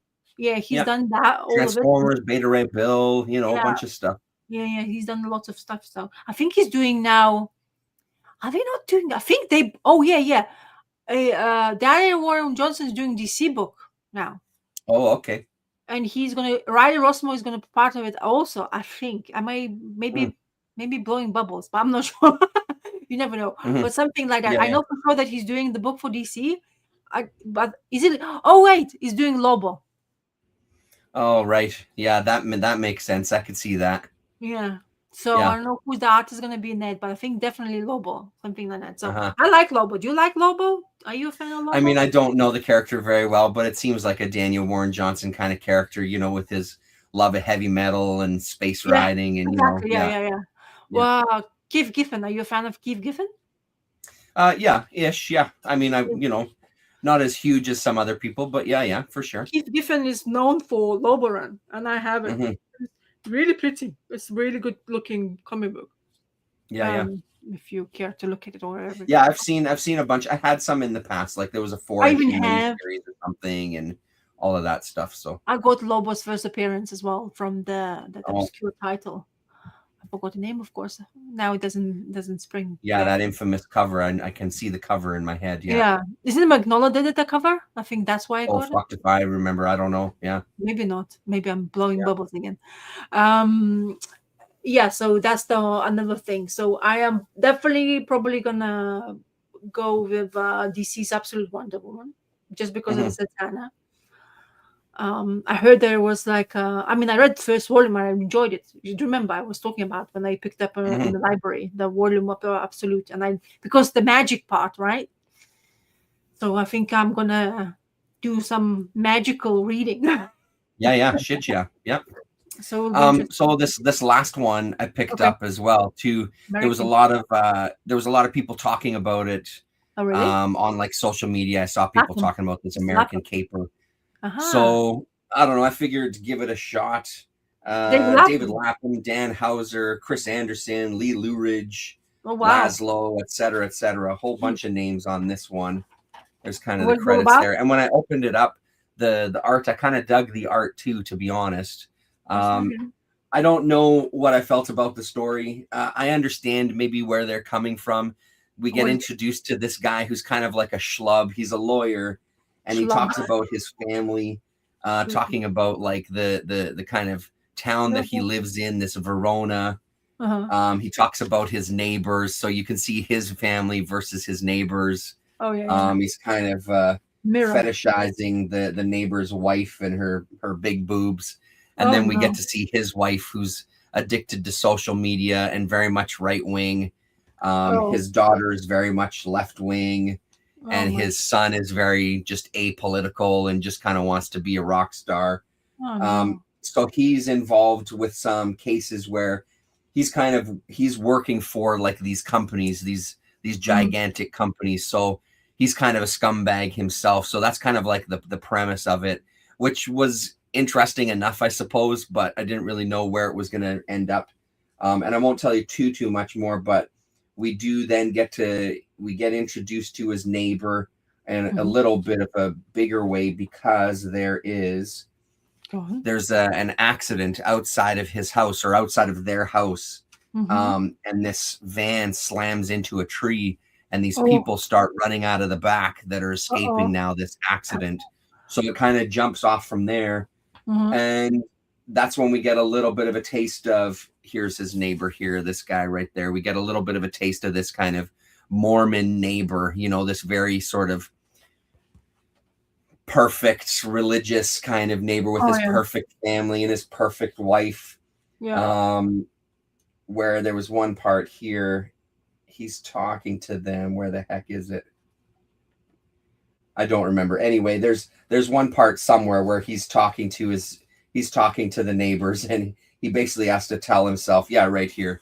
He basically has to tell himself to stop looking at her tits, which is pretty funny. If my wife ever found out, she would want to shoot me and all this kind of thing. So it's an interesting enough premise. I don't really know, like, even with the sort of twist at the end, I don't know how into it I am. I'm glad I gave it a shot, but I don't know, some of this stuff, like, I can kind of see what they're talking about, like this going to extreme directions with politics and getting into social media and all these kind of things can be damaging and stuff. I just don't know how interesting of a topic that is to base a series around it, right? Because it's not like things that we don't know. Yeah, of course, if you're going to go down the rabbit hole in any sort of realm, it can be dangerous, right? So where's the interest with telling that kind of story, right? So we'll maybe see. I'm ignorant, but what does caper mean? American, what is caper? Like a heist, like a American caper. Yeah, it's kind of like you're putting together a job, usually criminal undertones. Yeah. So David Lapham and Matt Kintis combination for Dark Horse. Apparently, there's quite a few. They doing some books together. I don't know if they are short stories or not, but I've because I like David Lapham's Stray Bullets, like, which you're gonna hopefully attempt to tackle this year. Oh yeah, I'm definitely gonna. So because the art style is just the same kind of thing, like he does always black and white. There's never colors with David Lapham. But it's very good. But Matt Kintis is always good a writer. So, but I never like those kind of things. There's so much to do. There's so many other things to get distracted by, like comic books these days.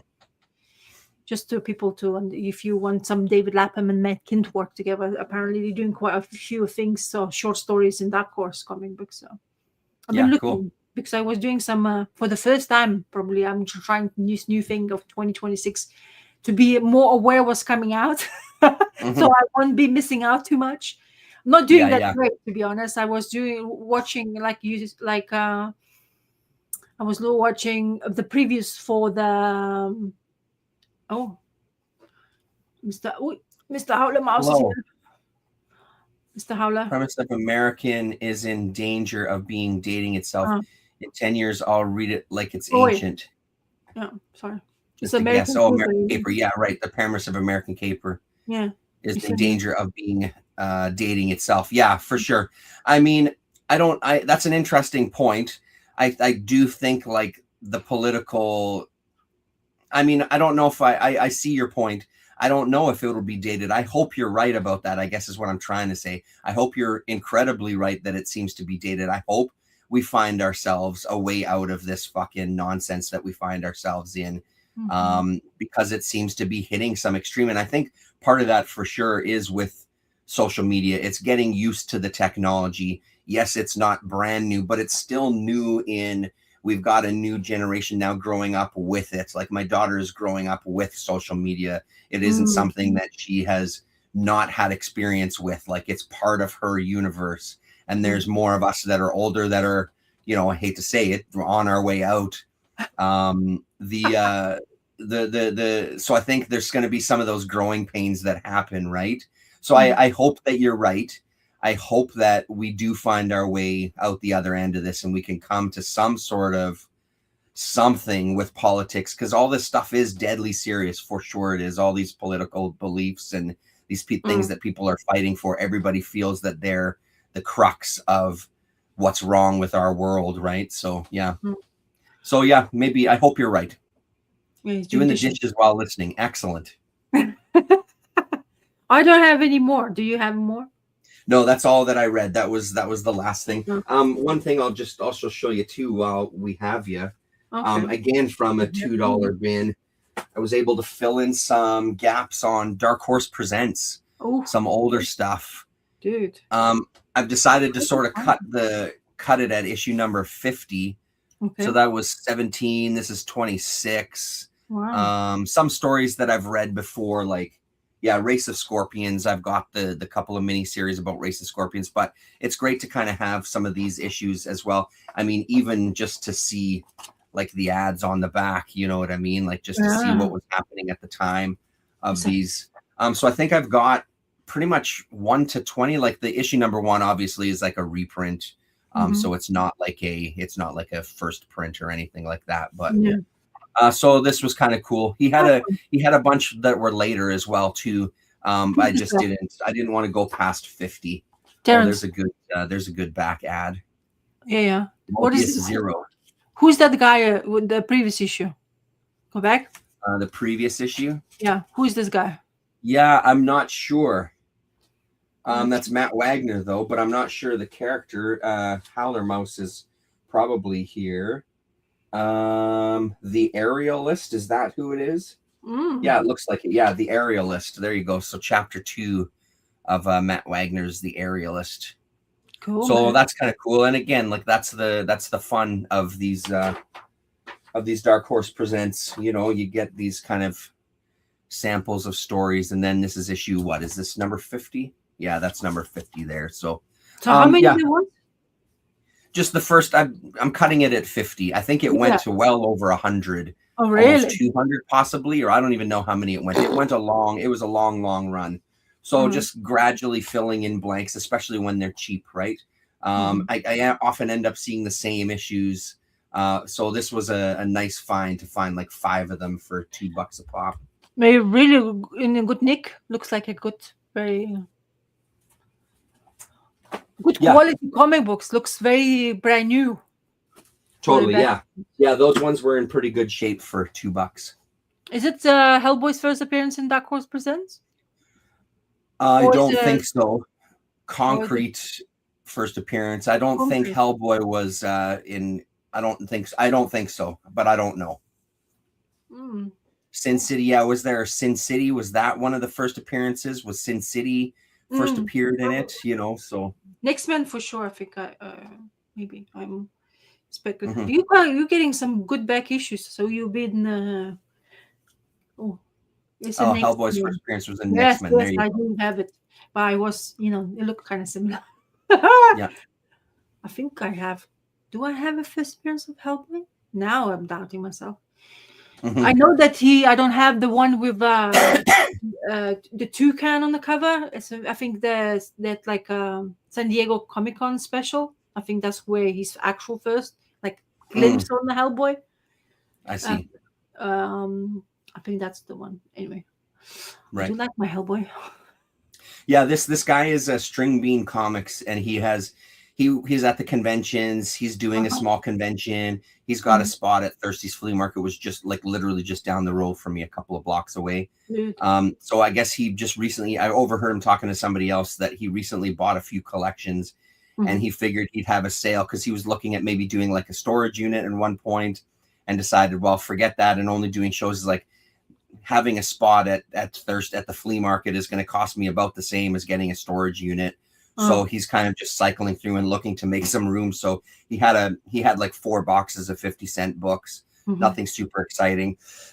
And that's kind of part of the issue with some of these collections, right? Is that it's 90% superhero stuff, and then 10% indie, which is usually like Image stuff and 90s stuff. And then there's a small segment of that, whereas that's the gold, you know what I mean? That's the stuff that I'm looking for, the heavy metals. And he had a stack of like underground comics, but honestly, his prices on underground comics were a little bonkers. Most of them I think I had pretty much all of them, honestly. And even ones that I had that I know what I paid for my copies, like he's asking for like $20 when it cost me like $4 or something. And it's just more power to you, go for it. But again, that niche of a market here in this town, I don't know, man. You're gonna be pulling teeth trying to get $20 out of somebody for an underground comic that 5 of us would be interested in having in our collection, you know. So Maybe just hoping for a fight, so he's gonna get the best price, right? I mean, well, I think that's 100%. People are gonna obviously want to be back and forth, and I'll give you 15 instead of 20. But you know, unless you can count them down to 50 or $5 rather, you can talk them down to $5. It's not going to be worth it, right? So, random question just popped in my head. Have you enjoyed Ant-Man movies for Marvel? I mean, I think we liked them enough. I don't know if, I feel like we liked the Quantumverse one a fair bit, but I hated the goof in the dome thing. Like, there was some really stupid shit in that movie. I remember, like, I think we had enough fun with them. But again, like I always say when we talk about these things, I go to see these with the kids. So I end up seeing a lot of these movies through my kids' eyes. So that makes it a different kind of enjoyable than looking at it. And I'm also a guy who doesn't have I don't have a history with a lot of these characters like a lot of other people do. I didn't grow up with these Marvel superheroes from a teenager, right? So I don't have that really instilled connection with them. I think it was just okay. I don't know if we loved them. I think it's kind of how we felt about the last handful of Marvel movies, to be honest, that they were just okay. I can't remember too much about any of them, to be honest. So I remember because of Michelle Pfeiffer was there. So oh yeah, right. Yeah. MODOK, that's the character's name that I'm trying to think of. MODOK. Oh yeah. Oh yeah. It looked so stupid. It was really stupid. I don't know how you would do that character well in a live action kind of thing, but it looked fucking stupid. Yeah. Because they blew up basically the face and put it on a chair. So it was just dumb, man. It just looked so dumb. What I didn't realize is, I've forgotten that character is actually from the first Ant-Man movie, because he's the bad guy who created Yellow Jacket. All right. And then they defeated him, and then he became evil, and nobody was taking care of him, so they made him in that character. What I wanted to say is that I found out that the lady who's acting as a Wasp, the lady from The Lost, so she quit acting because she had a traumatic brain injury in Hawaii. Oh shit. And she lost ability to use some sort of, like, her brain's not doing 100% anymore since that injury. Oh, that sucks. So that's recent? Yeah. She had to quit acting. She's quitting acting because what I'm saying is, thinking I think somebody was asking if there will be another Ant-Man and Wasp movie, and they're saying that she's actually quitting, so no Wasp anymore because she had to quit. They won't just get another actress to play the part? I don't know. But maybe, I guess. So you can be his daughter, right? The daughter who was there. Or you just say that she's the fucking character because we're all grown up and we know that they're fucking actors. Like, I know. You can discard them and put the new one on top of it. Yeah, exactly.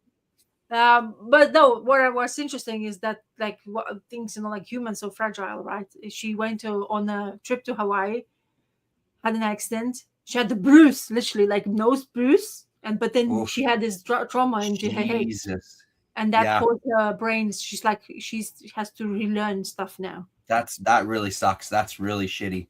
Yeah, so just because I like Lost, right? I watched it. I was like, she was the number one actress in that time, right? When this was. Yeah.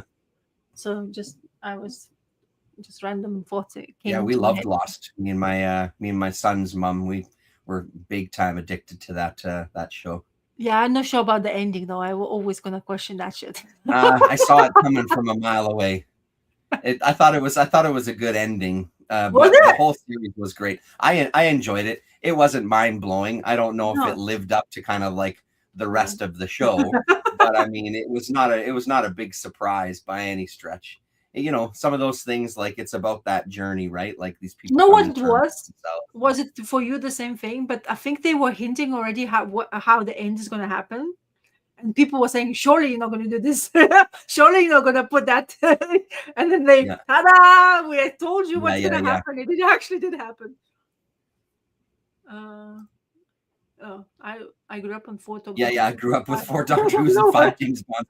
No one would be upset with a new Wasp. Well, I mean, people will be upset. I mean, because it always comes down to preference as well, too, right? Yeah, Like yeah, if they got a new actor to portray Doctor Strange, I yeah. would be a little annoyed because I think that he does a good job of portraying Doctor Strange. But at the end of the day, I'd get over it because it would be about the movie and stuff. But so I can see how people grow accustomed to a certain actor being that character where they start to identify him. But I can also see as an actor that being fucking terrifying. What do you mean you identify everybody? You know, like yeah. McLovin, the guy who plays McLovin. Everybody calls him McLovin. Motherfucker, I've got a name. Like, I am not that character. So, I mean, as an actor, that must be that I can see how that would be a little concerning if people are calling you by your character's name, you know. Yeah. Yeah, that Hey, guy said Wasp, that. what up, Wasp? No, I think it's just because of her unfortunate circumstances. Is that what? Yeah, for Because sure. that's why we're saying that they have, because Douglas also, he has health issues, right? Michael Douglas. So he stopped well, acting he's as well. older than dirt. Yeah, I know, right? But good looking for the old age, like Yeah, right. Yeah. Anyway, I was just like, because I've been watching those movies, it's just circulating in my brain so much, you know. Anyways, okay. Are we gonna read something similar to next time? Are you gonna be okay to? I mean, I start work tomorrow, so this week I don't know how much I'm gonna read this week. Yeah, I'm gonna try to read some things, but I just don't know what my week's gonna look like because it's back to the real world, unfortunately. Yeah. Stupid. Boo. Boo. Yeah. So we're not sure if we're gonna do the chat, right?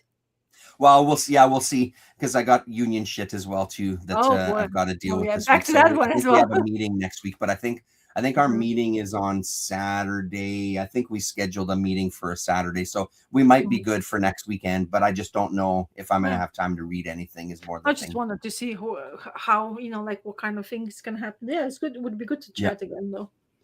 Yeah. Right, people. Thank you. Happy 2026.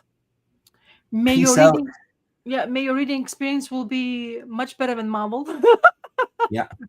And whatever you do, tune in every week, wash the dishes, and your wife will love you. And you can still listen to people nerd out about comics and actually get some work done. Very good. I like that. Yeah. All right. Ciao. Okay, later.